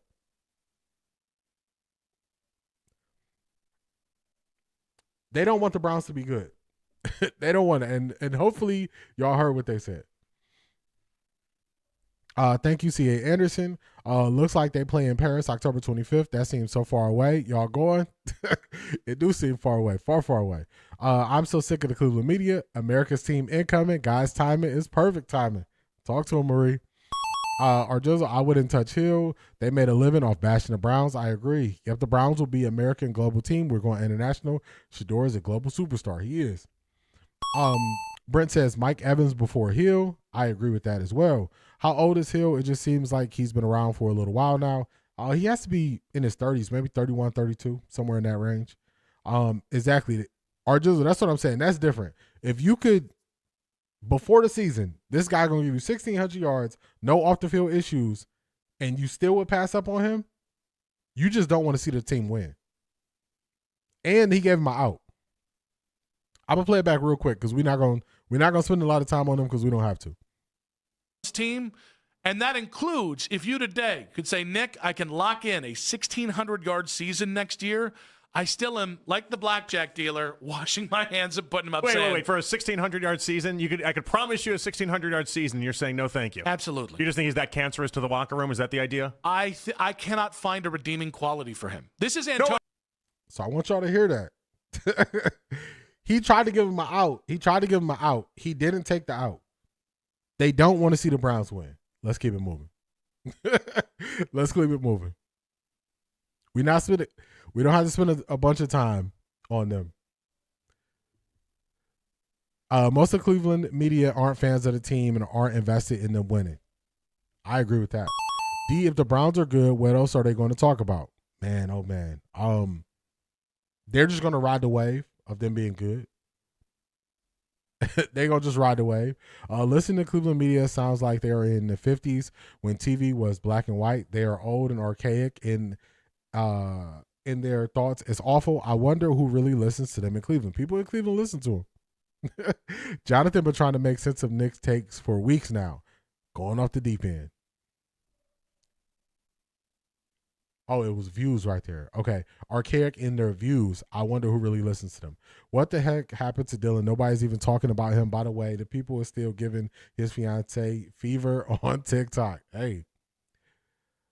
You have to, when you go out here and put yourself out here, you gotta have the courage to be disliked, and you gotta be able to let stuff slide. If you can't do that, it's gonna be a tough time for you. Hopefully speak on the positive. Let's hope they adapt. I don't know if they will. It's hard. Things we talked about in the whole process was that Kevin Stefanski didn't really fit the city of Cleveland. Mm-hmm. He didn't. Yeah. He speaks in cliches. By the way, I don't know any city that would be like he does fit us, except for like San Francisco, maybe. Yeah. I mean, I actually think he fits Atlanta from the standpoint of Atlanta fans don't think that. It's not a die-hard football town. ATL, tap in. ATL, tap in. I know I have a large group of people that follow me from ATL. I'm gonna play this back. We're gonna ask a question. I need CO7111. I need Keep Mathis. I need Prentice Premier. I need Spiritual Word Exposed. I need y'all to tap in. I need y'all to tap in and let me know. because now he is saying Kevin Stefanski fits Atlanta. Let me play that back, and I need y'all to let me know. Maybe I'm tripping, because all the times I've been to Atlanta, I've been to a Falcons game. To me, Kevin Stefanski don't fit Atlanta at all. But let me run it back so y'all know I'm not making this stuff up. This is what they are saying, y'all. This is what they're saying. Let's go back to about here. Thing. Just dumping their ashes on your head. It's interesting that one of the things we talked about in the whole process was that Kevin Stefanski didn't really fit the city of Cleveland. He didn't. Yeah.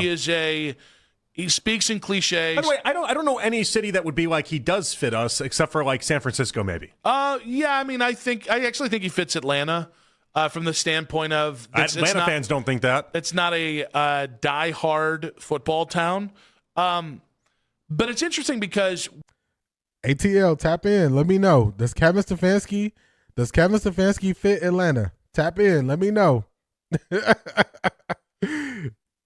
ATL, tap in. Talk to me. I got questions. Broncos country, let's ride. Broncos country, let's ride. Come to Off the Record D, where we gonna read your super chats. Your voice is gonna be heard. What is going on, Shanithia? Welcome in. Welcome in. You're joining us right at a portion where Cleveland Media is trying to tell us that Kevin Stefanski fits ATL. I don't think he's ever been in Georgia. I don't think he's ever been in Atlanta. I don't think he's ever been in Buckhead. I don't think he ever been in Sandy Springs. I don't think he ever been anywhere. I don't think he ever sat in that Atlanta traffic at 1 p.m. I don't think he ever been there. I don't think he has. I've been to Atlanta a bunch of different times.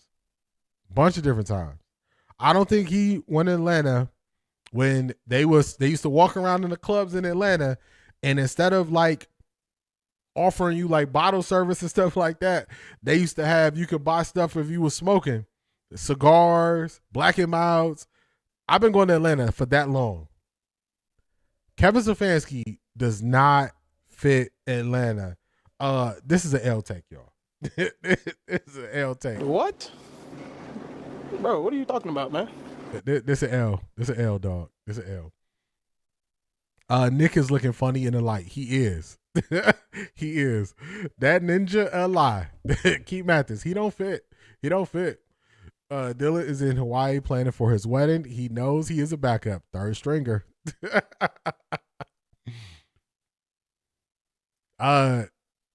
He don't fit Atlanta to me. Coach Prime fits ATL and it's his house. Least hat guy shows the diversity of ignorance. He does. He just saying anything. Word salad.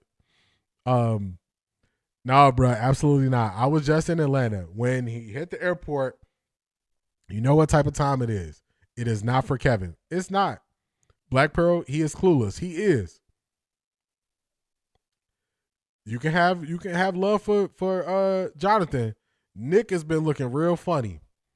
Real funny. I think Stefanski produced some tracks with Lil Jon, if I'm not mistaken. Nah, he was part of Lil Jon and the East Side Boys. Cleveland Media has never been to ATL and clearly does not know what they're talking about. Absolutely clueless. A.M. Williams, talk to him. I agree with that. I don't think they ever stepped foot in Georgia. They couldn't have. Not saying this. Just going to the Atlanta game and all that stuff. They never been there. Never have. Never have. That's enough for them. Let's keep it moving. I told y'all we're not gonna spend a lot of time on them. I'm gonna show y'all Skip Bayless. Skip Bayless. This is why I can respect Skip. Skip is standing on business from what he said previously and holding true that what he says now. With Aaron Donald right there in his face. Let's hear it. Always studying my opponent. The amount of work that I put in to being consistent all year round, like the training, keeping my body strong, like always doing something different to get the upper hand. Like it was.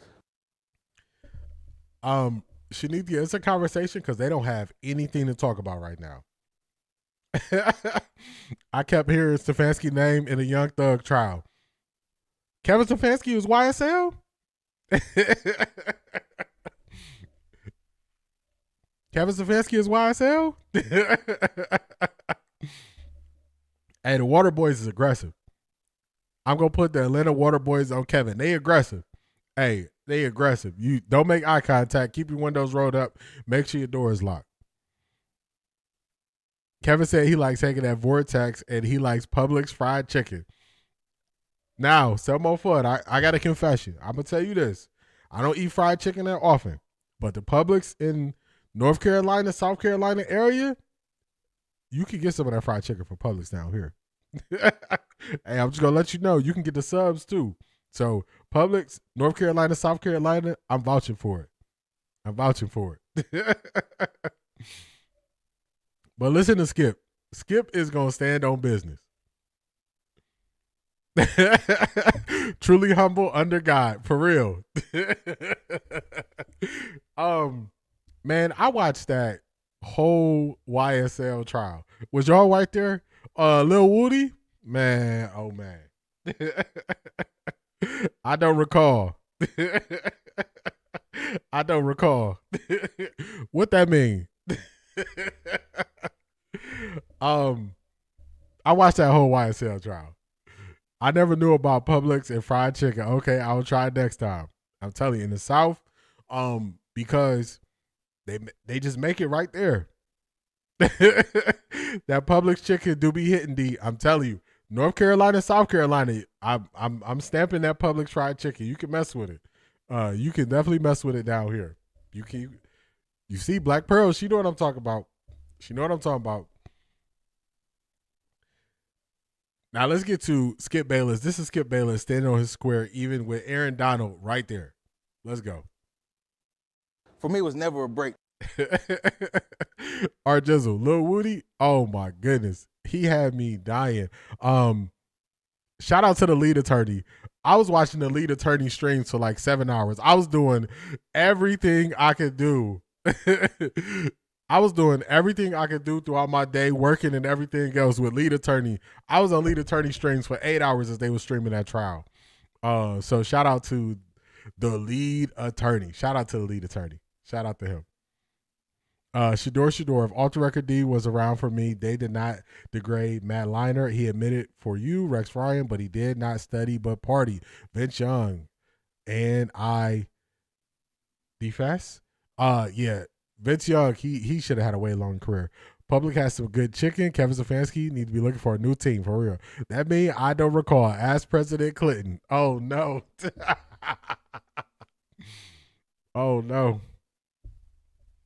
Public spicy chicken is the business. I love their wings. Hey, y'all see it. I told you about that Publix chicken. I told you. Maya says she's going to check it out for lunch. Go to any mom and pop gas station in the South, and there's a good chance it'll be the best chicken and gizzard ever. I'm telling you. It's a seafood spot. It's a seafood spot. When we go and I pick up the seafood, I'm like, look, I tell my girl she can't get out the car. You got to stay in the car. Just stay in the car, keep it locked. Just in case something happens, you got to drive off. So it's some spots. I like the small spots that you go to. The food is different. It is different. See, I'm telling y'all know what y'all talk about that Publix fried chicken. Y'all know what it is. Let's get to Skip.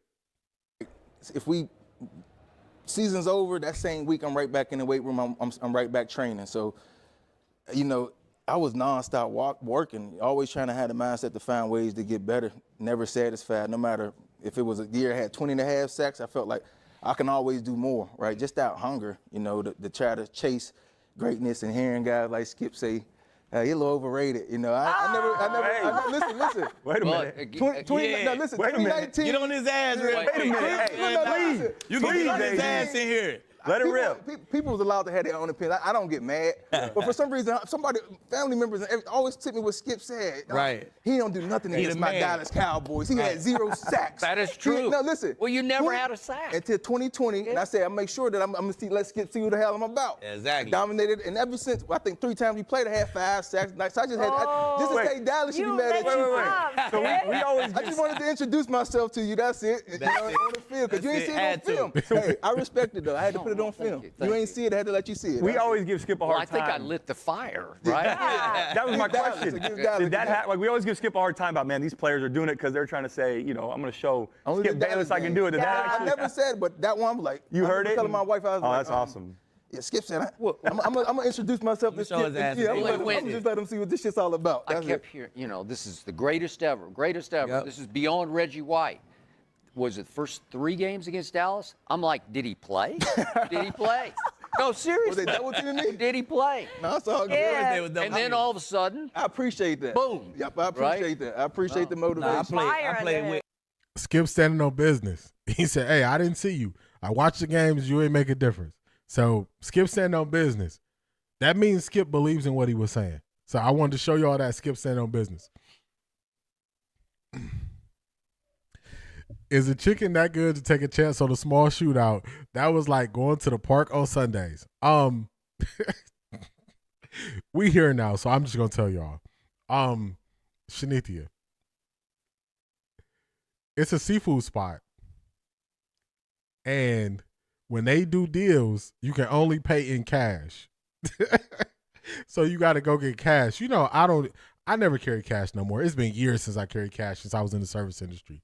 So I got to go to the ATM, get cash, and you got to pay in cash. So if you were just trying to think about like how deep in the trenches that I go to get seafood at least twice a year, I'm that deep in the trenches where the deals, you got to use cash only. I wouldn't advise people to go there, but you got to go there during the day. You can't go there when it get dark. I never pick up my food after like 3 or 4 o'clock. Anything after that, I don't do it. So it's that like, I don't go there often, but twice a year, it's, I just put it out there, y'all. I'm just being me. This is who I am. I can't be nobody else but myself. Don't forget the boiled peanuts. Yeah, the boiled peanuts. That's the South, y'all.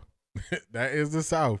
Maya said, I've been missing out. I moved to NC from Illinois a few years ago. Y'all put me up on game. Yeah, some spots you got to check out. If you ever near the Charlotte area, a bunch of restaurants. If you ever South Carolina, that border, because you can get right to South Carolina, right from Charlotte. Just get on 77 South. They got some spots.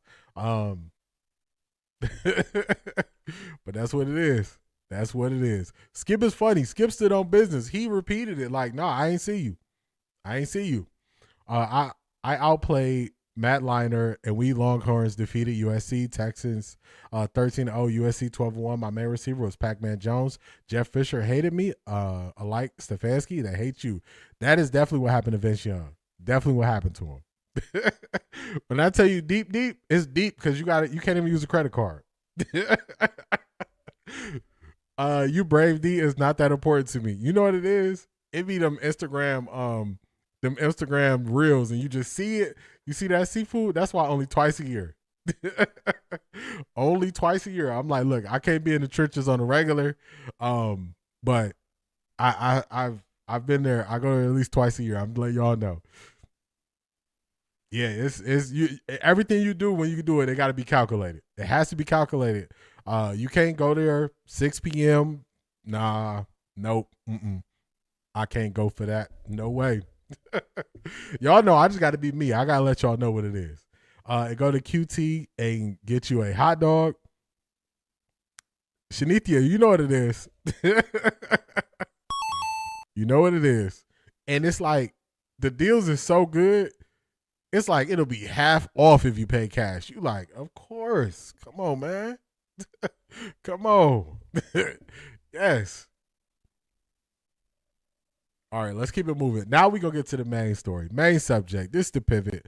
By the time you end up on the Summer Jam screen and you are on the main subject of a stream, you know what it is. This means you have reached a point where we just got to move off of you, and I'm not going to watch you anymore. I don't have no problem when people get into this point. The pivot has got to that point. So I got a couple clips from the pivot that we're going to play. I've shown you all people with a good mentality. I've shown you Kobe. I show you Giannis. I show LeBron sacrificing. We showed somebody with good energy and Miss Lynn. I showed you Cleveland Media, negative. They don't want to win. I showed you Skip Bayless, standing on business, holding firm to his point. Now this is the pivot. Listen to what they do and say. You got to go to those spots as soon as they open while the peoples are still sleeping. For real. That's just it. Black Pearl, you know what it is. You know what it is. You know what it is. Ivy League Mac, what's going on? How you feeling? How you feeling? So this is the series premiere of The Pivot. I'm going to take it back and show you how they spoke on their first episode.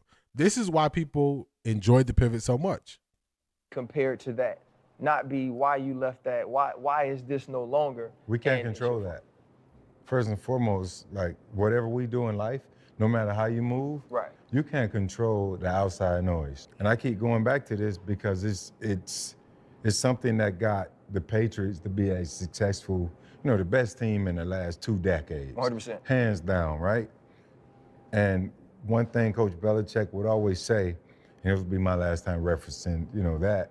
I know, man. Like you keep talking about. It won't be. Hey, you gonna bring him up all the time? He gonna bring him it's up. Like he played there a decade, right? Freddie was there for 18 months. Like he played there a decade. I wasn't, but that's the thing, right? Success loves consistency. Correct. That's what you're gonna get from Coach Belichick. 100%. It loves urgency. It loves speed. That's what we got to be. Consistent. 100%. These are their words, y'all. Success loves consistency, loves speed, urgency. These are their words. Consistency. Right? And I think that when you look at comments and the fans and, where we started with IAA, we have an amazing fan base. 100%. We did something that we never thought we were going to be capable of doing. We just did something just to go out there and pass time and talk our life experiences, and then it evolved. It felt like therapy, honestly. Like watching it. 100%. Watching it felt like therapy. 1,000%, right? You can't get away from that too much. Yeah. You can tweak and do this and that, but. Tour Man, what's going on? I'm going to check out the video you sent me on X as well. What's going on, Tour Man? Your core and your base is supposed to be where it's supposed to be. You know what I'm saying? It's supposed to be. The main thing got to be the main thing. 100%. And that's the same thing that Coach Belichick would basically always say. I don't think that we will get away from that. So exactly. So what now? Right? Like we sitting here. So these are their words. This is what they were about when they first started. This is their first episode. It's another portion in here that I thought was a key and critical. Fred Taylor is going to go on to say that they can't control what people say in the comments and they can't worry about it, which I think that's pivotal. But let's get to here. They kind of go all over the place for a while, but this is.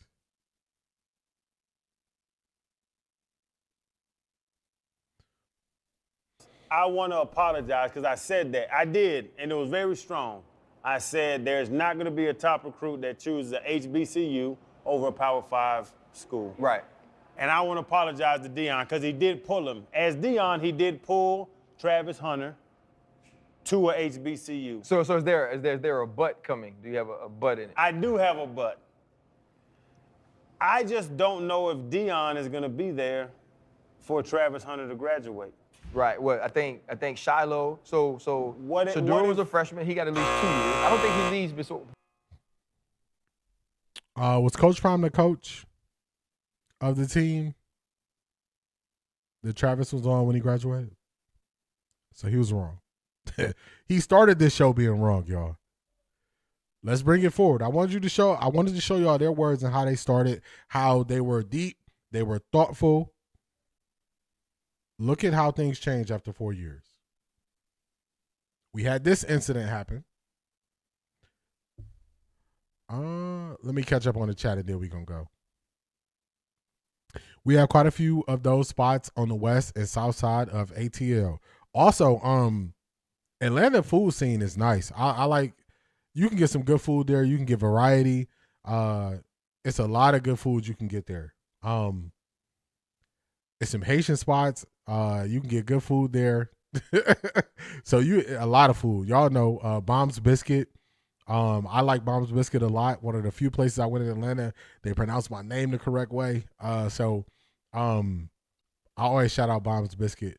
I like them a lot. This is who they are. Bring y'all up to speed. We spoke about this on the stream. This happened. Passing the torch. And bro, you say you did all that work your whole life, undefeated, but you grind to feed your kids and to make better for your family. I always say everything got a price. Because people... Okay, this is key. I always say everything has a price. That's what he said. His words. Now, we don't have to manipulate what they say. We just have to play and listen to what they say. Everything got a price. People say, like, I love my dog. I get $100. No, I get $1,000. No, I get $100,000. Hey, you can have him. Like, he would sell his dog for $100,000. He does not believe there is a person who will say, no, you cannot buy my dog for $100,000. That is the fundamental flaw in how he is viewing things. Now we're going to let it play to his next comments that they're going to come back and try to backtrack about. Like, my thought is everything has a price. There is not a number that can get you back in that ring. 80 million, 100 million. Nah, because now you selling your soul. $100 million, you can have my soul. That's you. Now we know your character. Sometimes they tried to spin this and put this on Bud. This is on RC. This is on RC. This is on Channing. This is on them. This is not on Bud Crawford. This is on him. He can't put this on anybody else. He cannot put that on anybody else. He said that. And I'm going to rewind it back. He gave him an opportunity to respond. Channing didn't respond. It was breaks in there where he was allowing Channing time to respond. Channing chose not to respond. Let me play it. I'm going to play it back. Play it clear. Make better for your family. And then we're going to get to their response. I'm going to play this 40 seconds straight through, y'all. I always say everything got a price. Because people say, like, I love my dog. I get $100. No, I get $1,000. No, I get $100,000. Hey, you can have him. Like, my thought is everything has a price. There is not a number that can get you back in that ring. 80 million, 100 million. Nah, because now you selling your soul. $100 million, you can have my soul. That's you. Now we know your character.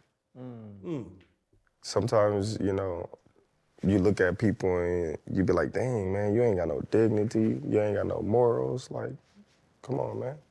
Like, what you gonna stand for if everything is about money? Like, I never was in a sport because of money, you know?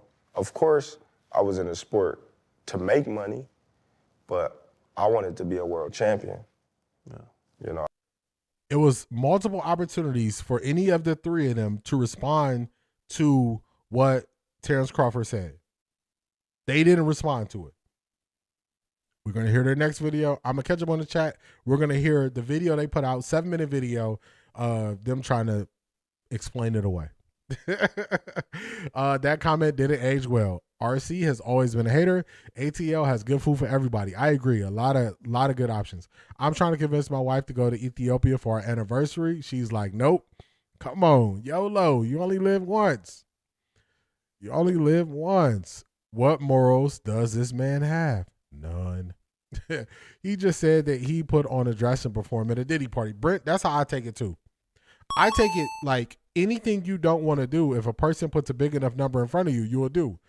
To me, that is a character flaw. That means you will do stuff that the next person won't do.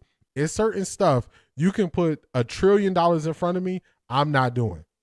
He does not comprehend that. He doesn't get it. They just like to hear themselves talk. They do. Is this the same Goofy that's selling his soul? Yes, it is. They got no morals, Cedric. The pivot really became known once they interviewed Travis after he won the Heisman. Took him to a different level. This is Channing. He can't put this on anybody else. Cleveland media doesn't listen. I will say the moral makeup of America today is broken. People lack character. Reason is because of how many people raised without their pops. Tua, man, you got some points right there. You got some points right there. No, he's right. That tells a lot about his character. He's definitely not God-fearing by saying so haphazardly, you can have his soul for money. The love of money is the root of all evil. I agree. He had no response. Now, we're going to play their 7 minutes, and we got to break it down. But this is how they collectively tried to respond. And I'm going to tell y'all something.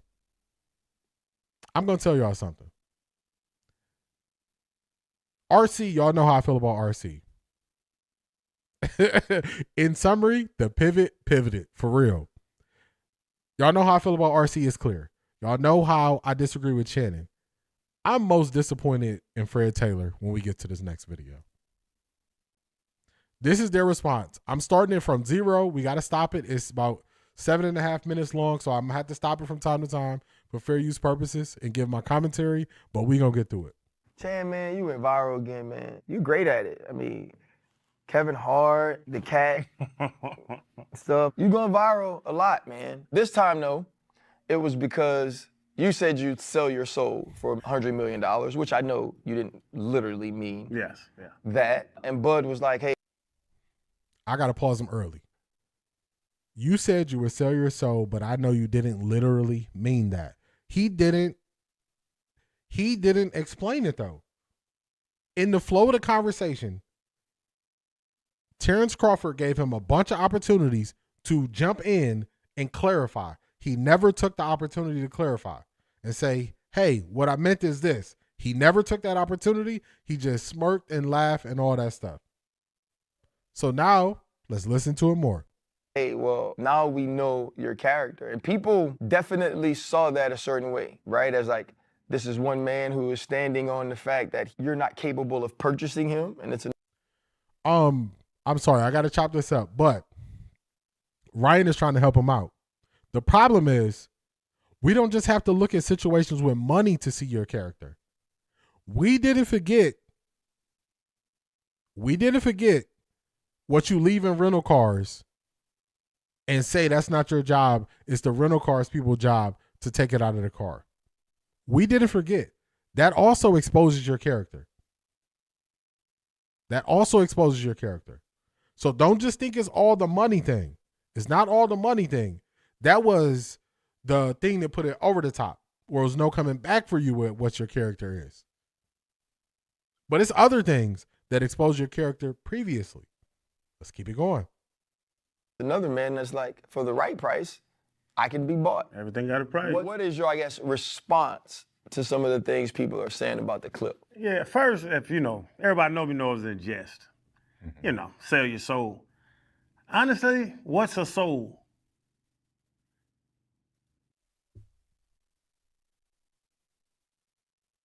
Y'all see this? Honestly, what's a soul? I want y'all to know something. I told y'all, I give young people grace. When you are this old and you got kids, family, responsibility, a lot of life you've lived, I'm not giving you grace. The key to life, or the cheat code, let me say this better. The cheat code to life is to live longer. The more you live, the more you see, the more you experience, you should have a better understanding. Anything you do more, you get better at it. When you're a small child and you're learning how to walk, you fall a lot. Then you get to a point where you rarely fall because you know how to walk. When you learn how to ride a bike, you might fall. Then you get your balance together. And then you're riding and you don't really fall anymore. In life, it's no different. In life, as you see more, experience more, you should know what is okay and what's not okay. And it's not happening there. Not saying you don't have those mamas out there that whoop their kids, but if they stray you, have majority out there on antidepressants and emotionally hurting. Yeah, it's some kids that need a lot of help because they need that two-parent, they need that balance of two parents. Wow, would sell his soul for money? Yep, he had no response. He showed his morals, shaking my head. Cindy, what's going on? Shout out to you from Tokyo, Japan. And yes, he showed it. He said that stuff. Leading statement by Ryan. Ryan was trying to help him out. He said what he meant, believe what they say the first time. Maya Angelou said, when they say it, believe them. Don't go try to say, oh, you're not this, you're not that. He said he's that. He said he would sell his soul. Why is this even a topic for them to discuss? This fireside chat is not necessary. We didn't need this to know his character. That's what I just said, Shanithia. He's the type that will litter and say he's creating jobs. Brent, perfect example. He was trying to be funny with that comment, end up looking, he did. Honestly, what's his soul says the old broken spirited man, for real. One thing about God, he won't leave his children ignorant. He'll expose all. I agree.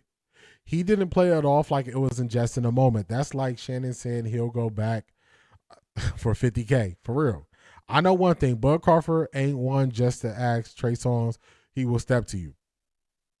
Now Shannon just saying stupid is making it worse. What is his soul? That's what I think. I think this whole video made this situation 1,000 times worse. But we're going to break it down. Y'all have an answer? Yes. What is it? It depends on which one you're talking about. It could be the soul that Jesus Christ died to save, right? That is your soul. That is what is supposed to carry over into the eternal life. Your earthly soul, in my opinion, is your character. Mm-hmm. It's your foundations. It's your morals, right? If you say to me, you'll sell your soul, it's like when people say, oh, they... Isn't that what Bud Crawford said in the moment? In the moment, Bud Crawford said, now we know your character. Now we know you don't have any morals, no dignity. This is exactly what Bud Crawford said in the moment. Sold their soul so they can win a Grammy. They sold their soul so they can win a Super Bowl. It's like there is nothing left of you of substance after you achieve this one thing in which you gave everything. You gave your essence in order to have. And that's what I'm saying. The Christian soul, religious soul, that doesn't have a price. But you see about the Illuminati stuff you hear about, I'm going to bring up celebrities that say they sold their soul for money. They sold out of what they're supposed to be. Like, that's why I started seeing, like, now it started getting deep when people were texting me, hitting me. And I don't do social media, but people text me like, yeah, sending me clips of all this stuff. My point was that Bud Crawford is about to go fight. He don't have to sell his soul to fight. What's he, 42-0? Mm-hmm. He's going to have a 43rd fight. And when the number gets high enough, he's going to do it. And I want everybody to apologize to me. That's what I want. I'm going to say it right now. Everybody that criticized me in 4 years, 3 years, 5 years, whenever it is, when somebody offers Bud that sack and he goes back in that ring and starts boxing, y'all say, Crowder, I'm sorry. I apologize to you because you were right. Will you come back and apologize for being wrong? We already saw you had to apologize to Coach Prime on your very first episode where you were wrong. Will you come back and apologize if you're wrong? Making it worse.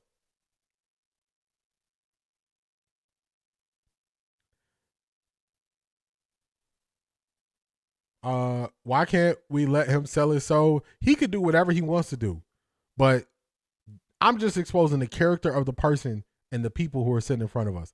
They are only addressing this because of the backlash. I agree. If he stood 10 toes down on what he said, he would never make this video. They are making it worse. I agree with that.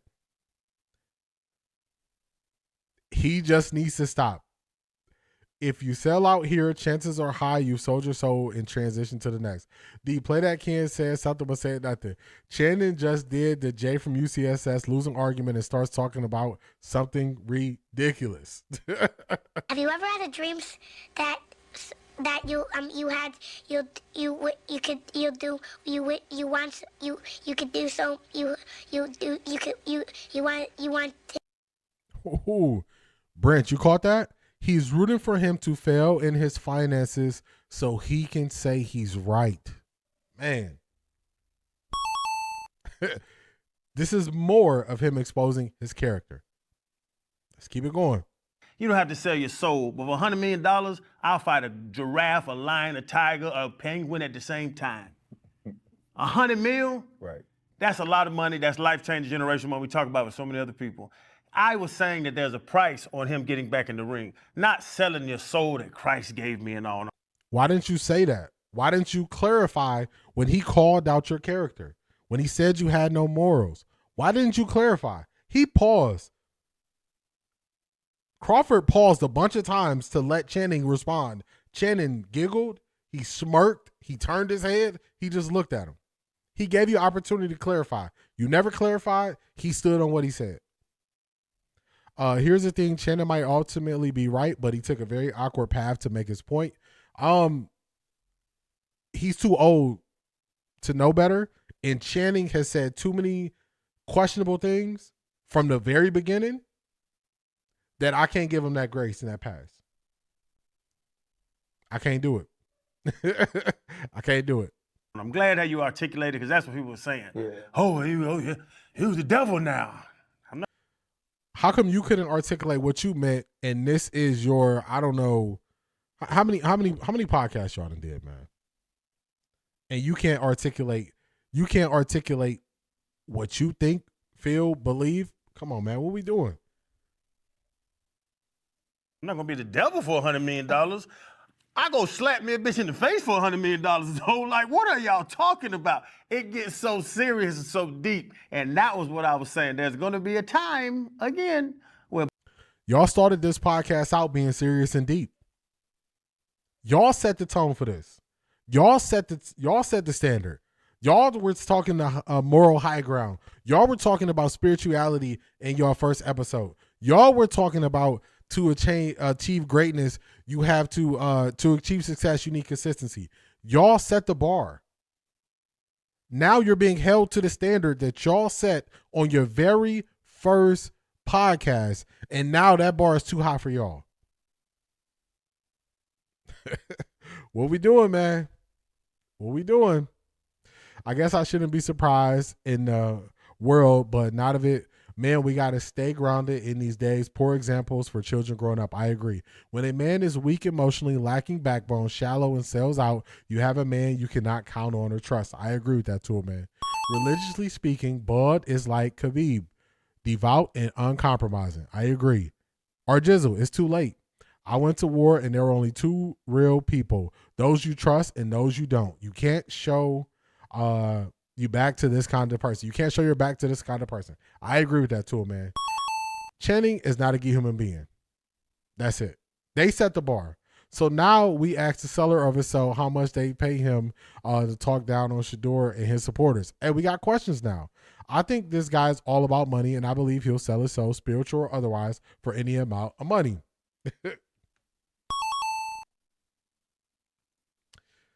That is exactly what he said, Shanithia. Channing does not fit this podcast. Unfortunately, I think he does, because I changed how I view them. The Bud gets back in that ring because the price is right. Yeah, I think when Bud followed up what you said about selling your soul, when he mentioned your character, they looked at it as it was this profound statement. When truth of the matter is, if they've been following you the past 4 years, you've said numerous amounts of time. And so, Fred, when it happened, you ain't had no smoke for Bud. They didn't even show you on camera. Now you talking about they looked at what Bud said as this profound statement as if it wasn't? It was. Y'all are doing this because of that statement. I told y'all, in this, I view Channing how I view Channing. I view RC how I view him. The more Fred Taylor spoke, this is the one where I'm disappointed in.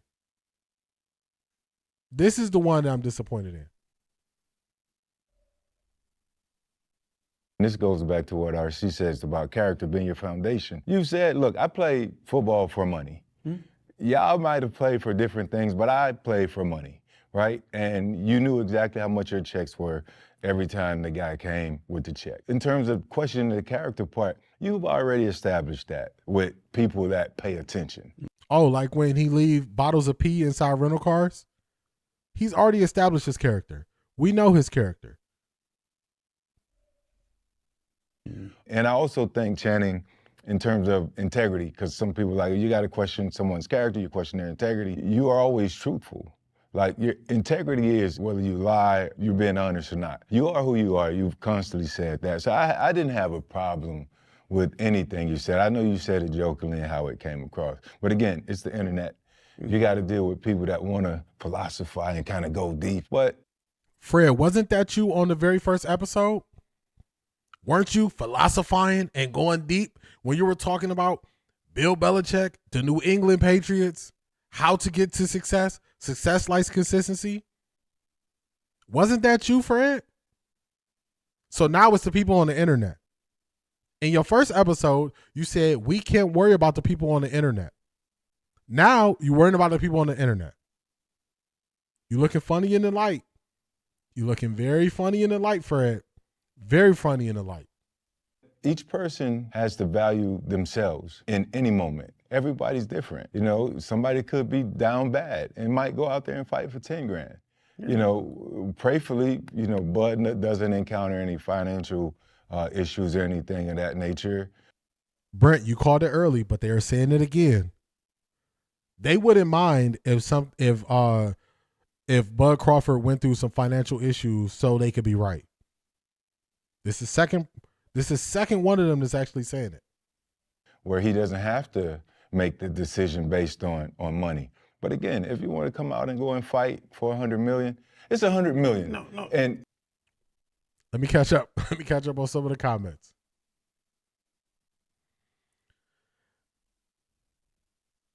When the bombs are dropping, you got the guy that will take care of his buddy and the buddy who won't even hold the door open for you to get out of danger.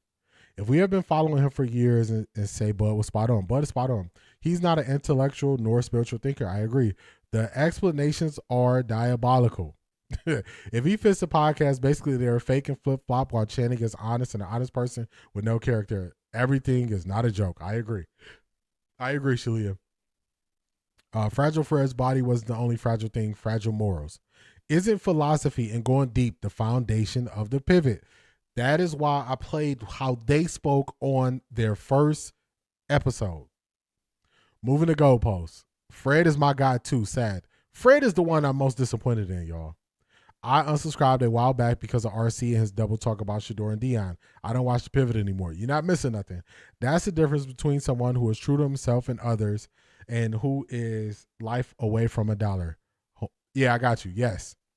Wishing his downfall is wicked. Two of them wished that he is in another financial position. Let's hear him out. To take it a step further, and then I'll give it to you, as fathers, as providers. Y'all, what he's about to say, this is the worst thing I heard out of all three of them. This is the worst thing I heard out of all three of them. And y'all gonna see why afterwards. If I had to juggle between giving my kids an additional $100 million and me leaving this earth because of it, that's my ultimate sacrifice to my family. And I know they'll be well off. So they said this is not about money, y'all. I'm gonna play what he just said. I'm gonna play it back before I give y'all my response to it. And they said this is not about money. It's 3 peas in the pod. I'll give it to you, as fathers, as providers. If I had to juggle between giving my kids an additional $100 million and me leaving this earth because of it, that's my ultimate sacrifice to my family. And I know they'll be well off. So if I have to fight and get concussed or whatever, knocked out for $100 million, I'll do it. Quick. Now, he tried to clean it up and say if he had to fight and get knocked out for $100 million, he would do it. But his initial statement, he would leave this earth to give his children $100 million. And they want us to believe that this is not about money. I was the most disappointed by Fred Taylor. I thought he was more level-headed.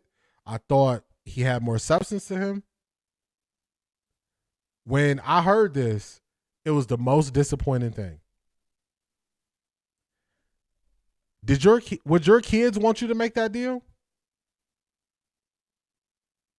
If you asked your kids today, would they want you to leave this earth so they can get $100 million? Would they say yes to it? If he was, I don't know his marital status. If he was about to marry a woman and a woman told him, I would take $100 million over marrying you and you living, he would run away from that woman. In this situation where he wants to be right, he is willing to go that far for money. He thought this was a sacrifice that he will be making for his kids. This was not a sacrifice. That is being selfish. That is you trying to put yourself on a pedestal, even if the people around you didn't want that. I was most disappointed in Fred. When he said that, I played it a couple times, and I was like, did he really just say that? They are three peas in a pod. They are swayed by money. They could be moved by money. All three of them. All three of them can. They will do things that they don't want to do if you put a big enough check in front of them. All three of them. It's not just Channing. Channing just says it. They also feel that way. They feel that way, y'all. And he thought that was just some big thing, a proud moment. This is how far they're willing to go to be right. Y'all asked me, why was he on the thumbnail? I wanted y'all to fully see what they said. I wanted us to fully break down what they did. They are not the people who they were 4 years ago when they started this podcast. They're not. It's only about money for them. His kids would rather have him over the money. What's wrong with these fools? His kids would not want that. I was done with them. The way they handle Brandon Marshall, they are a mess. Meanwhile, the kids will most likely become addicts with the money they never had to work for. If they would say yes to it, you did something wrong. Dang, money is fleeting. Why sway? Sponsorships and YouTube checks make some people change their morals. If they had any to begin with, I'm believing they didn't have any. These dudes got it backwards. Your value as a man is not money. You make the money based on the type of man you are. Ivy League Mac, talk to him. My son loves me more than money. He would rather have me around. Why did they not say it when Bud was there? Money is their moral compass. Sad. When trying to prove you right goes wrong. I agree. The problem with them, Shannon, the money has changed him. Fred, I loved him back in the days. When I told y'all I was the most disappointed with Fred Taylor from this, I was the most disappointed. I was the most disappointed because I didn't see this from him. I didn't hear this from him. And I heard this and I said, nah, man, not Freddie T. Not Freddie T. We gonna finish it though.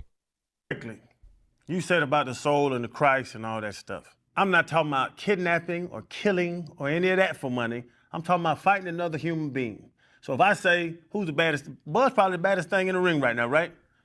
Fight Bud for $10 million. You say no. I keep going up $10 million increments, and I guarantee everybody out there gets to an increment of $10 million where you'll be like, yeah, give me the gloves. Well, everybody is not you, Channing. Everybody is not you. That was so egregious. RC been quiet this whole time. RC had to jump in and try to save him.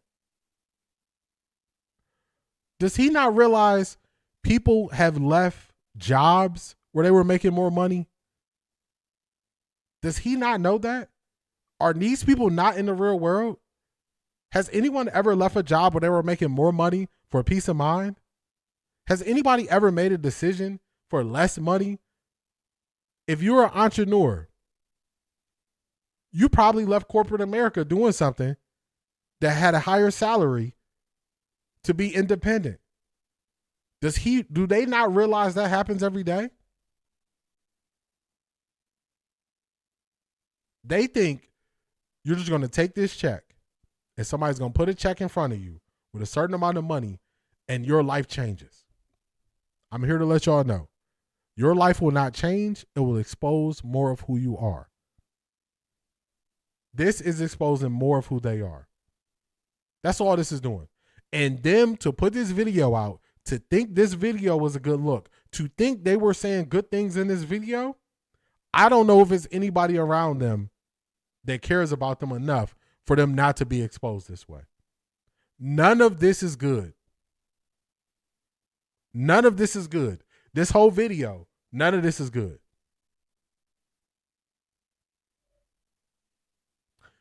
Or just, I'm not leaving this earth to make that kind of deal. It's simple. Bud said what he said. You think your kids will be fine. Meanwhile, where's your soul eternally? Talk to him. So RC's going to try to clean it up for him. I think when you had the interaction with Bud and he said, now we know your character, I think it was the way you responded. There's a difference in you saying to Bud Crawford, for $100 million, I would fight anyone. Mm-hmm. And for $100 million, I would sell my soul. I believe that elicits a different response for him. He also don't have no joke in play in him. Yeah. They put it out, I bet, to feed off engagement from last time. I agree. Real talk and hard truth, they were in a business where you sell your body for money. That's what professional sports is. Ivy League Mac, I agree with you. I'm not disagreeing with you. But does every professional athlete talk like them? Have we seen other professional athletes retire early? Have we seen Luke Kuechly retired, health? We saw a bunch of guys retire for health. Are they talking like they're talking on the pivot? No.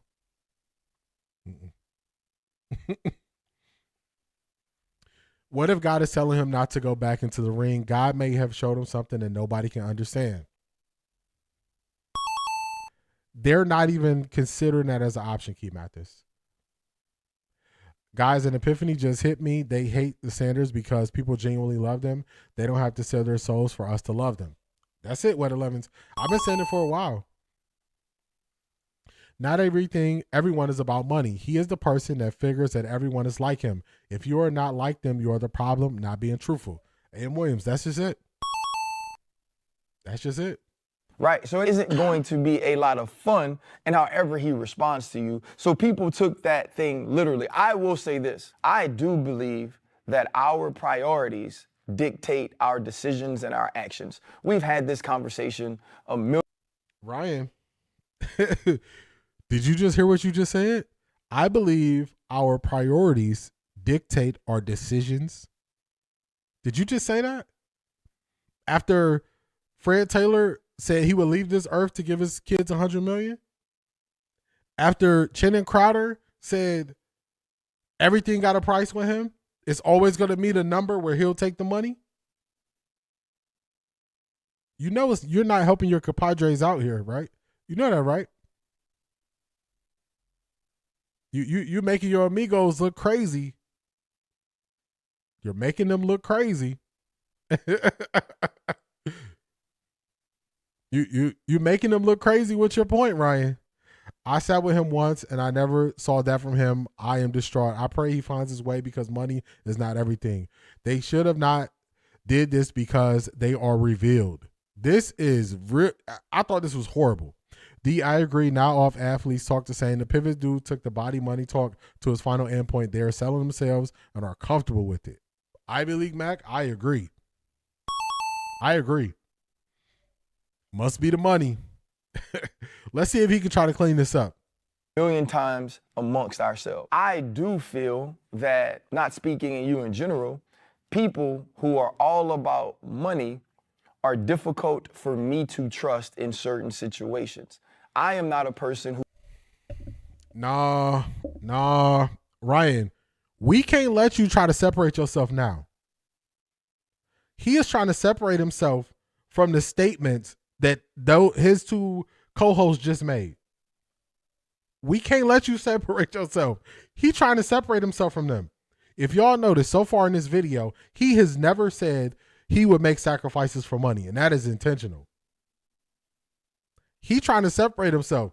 Hey, y'all do stuff for money. I ain't like that. This was so bad, y'all. Who likes to be around hustlers. I grew up around hustlers. I knew some hustlers that were great people. I knew when it came to business decisions or decisions that surrounded money, if we didn't already have a pre-existing relationship that said that I, as a person, was more important to them than that money, they was going to choose that. In my opinion, it does, when somebody is so much about money, make me think to myself, what will they sell me for, or what will they sell me out for? So Does he hear himself? He's saying people that are so about money, what would they do and what would they sell me out for, when they just told you the length they're willing to go. Fred Taylor would leave this earth for money, to hand his kids a check. Channing Crowder said, just keep adding the zeros. Eventually we're going to get a number where I'm going to do whatever you say, as long as it's not criminal. And as long as it's not illegal. Well, it's a big difference between stuff that's illegal stuff that's legal that I would never do for money. So I'm not going to just summarize it like that. But Ryan Clark is trying to separate himself from the statements that they made when y'all are all in this together. They in this together, y'all. This is what losing money and trying to save face looks like. Exactly. Light and dark can never exist. They cannot.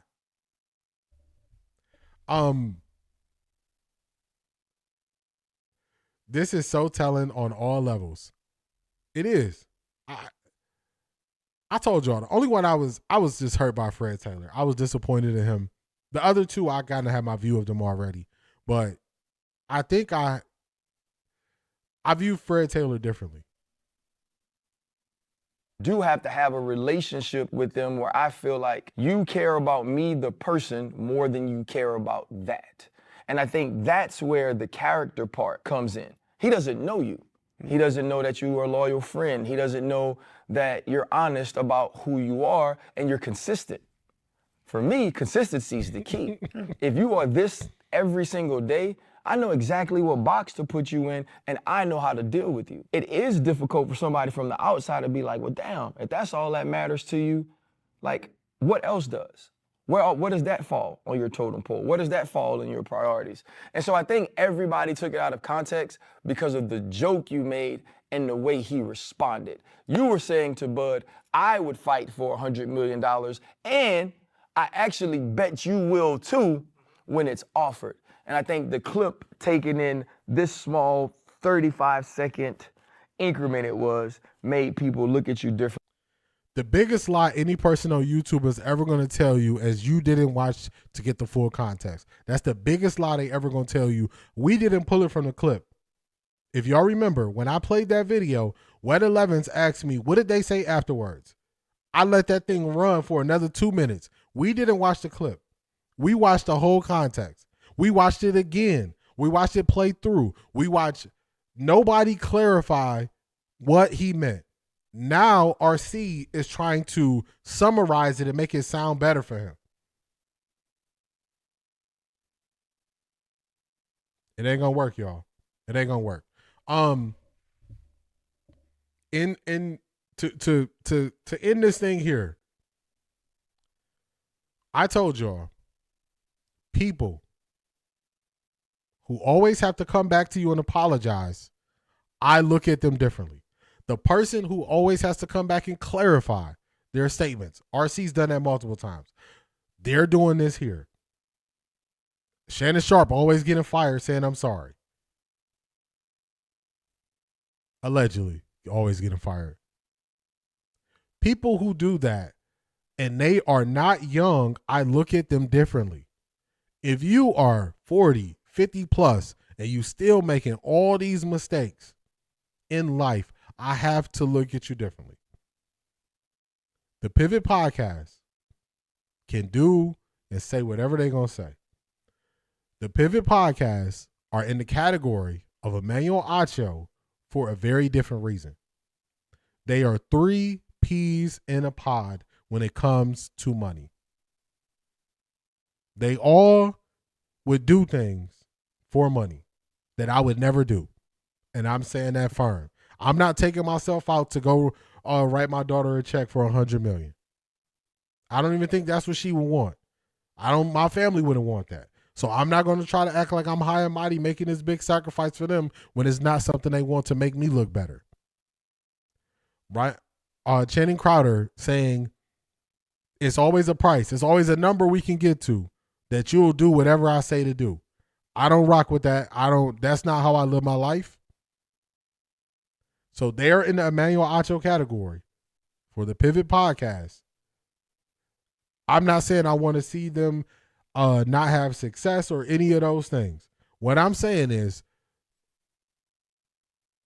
they don't match the standard that I hold myself to. Just like Emmanuel Acho, I won't keep showing them. I won't keep doing it.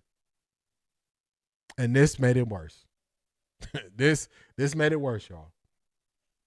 This whole thing made it worse. They did the ultimate thing where they said, "Oh, you didn't watch it. You watched the clip. We watched the full thing. We broke it down, rewound it. We went back. Now you talk about people trying to say y'all all high and mighty and all philosophical and deep. That's how y'all started y'all podcast. Y'all started it like that. So, I'm done with the Pivot. I'm done with him, y'all. I'm done with him. Everything I talk to my son about my life insurance, he always says, I'd rather you hear than that money. For real.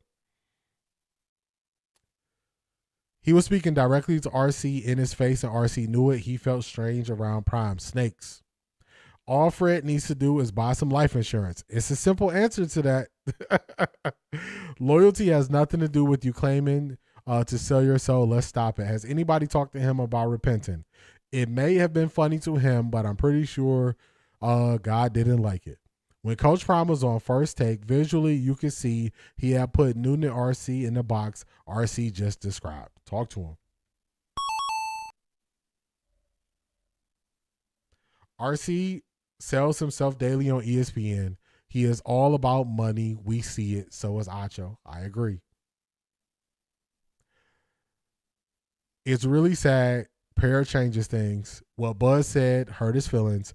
RC is the person who he is saying he can't trust. I agree. Ivy League Mac, real talk. This sort of garbage taints our community, and we wonder where our kids get this goofy, toxic talking points. Talk to him. It was just bad, y'all. It was just bad. It wasn't funny. It was not funny. I'm sorry, D. I'm watching it from the start. Was late. Just came from work. I'm your viewer from Netherlands. Donnie, what's going on? Good stream as always. I watch people like you because no nonsense and you learn, son. Donnie, shout out to you from the Netherlands. We appreciate you. Man, my camera getting a little shaky. I guess you at the LeBron part. Man, this bot is terrible. My bad, Donnie. This bot is terrible, y'all. I don't like when my bot just mess up people. But shout out to you. So you're early in the stream. Donnie, you're early in the stream. Shout out to you. Hopefully you enjoy this thing. I think this is a good one. I don't know what's happening with my camera. Let me see something. Yeah, I don't know. My camera is... So I got to tell y'all this before I go. I got this upgraded camera right here that I've been pushing off to set up because I'm set in my ways and I like to just do things how I do them normally. So now that this camera is doing this, besides me changing the screen and stuff like that, I need to finally hook up this camera, download the software, and use my updated camera because this camera's tapping out. So I guess sometimes the change is forced. And Donnie, my bad on the bot. My bad on the bot. I did add you as a mod till you back. Yeah, I'm in the matrix. So now what this is telling me is I have to set up my new camera. You got to be able to adapt and you got to deal with the change. So I appreciate y'all. I guess I can't wait no more. I got to set up that new camera after the stream. I got to set it up. Let me see. Yeah, it's doing it here too. So I'm going to set up the new camera after the stream, but shout out to Charmaine. Charmaine, we appreciate you. Hardest working woman in Ohio. Oh my God! Wow!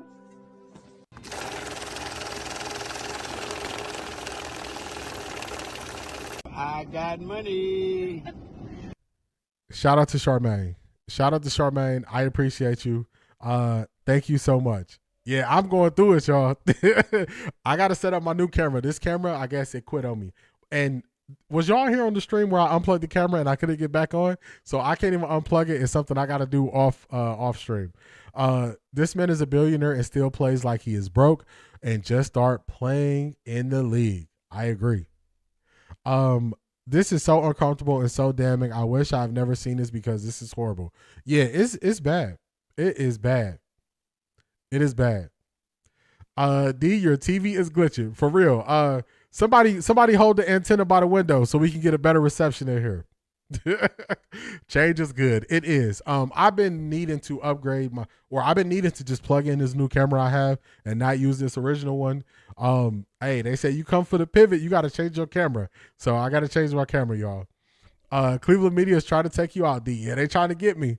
Change USB slots if you can. Yeah, Tool Man, the last time I did that live on stream, I couldn't come back on stream. So we had a good stopping point. We got 2.5 hours in. Shout out to Donnie tapping in from the Netherlands. I appreciate y'all. And just remember, certain stuff is not worth trying to get the laughs and the jokes and the attention. I'm not that person who does that. Hopefully y'all enjoyed it. Tap into the Patreon. I'm going to fix this camera. For real. Stand on one leg and move those rabbit ears. For real. So I'm going to get myself out the matrix. I'm going to update this camera so we good to go on the next stream. Thank you everybody for tapping in. Enjoy the next couple of days. I will see you on Friday, 10:30 Eastern. Like, comment, and subscribe. It's been another good one. Peace, everybody.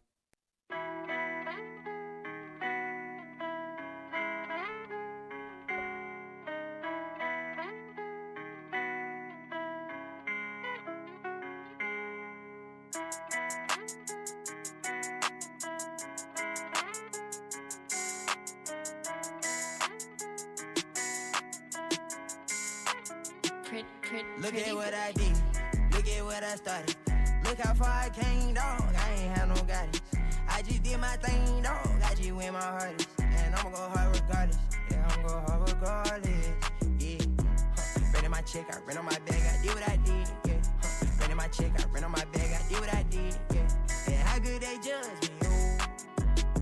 But they They're don't setting Dylan Gabriel up. Take the biggest L out of Look how far I came, dog. I ain't had no guidance. I just did my thing, dog. I just went my hardest. And I'ma go hard regardless. Yeah, I'ma go hard regardless. Yeah.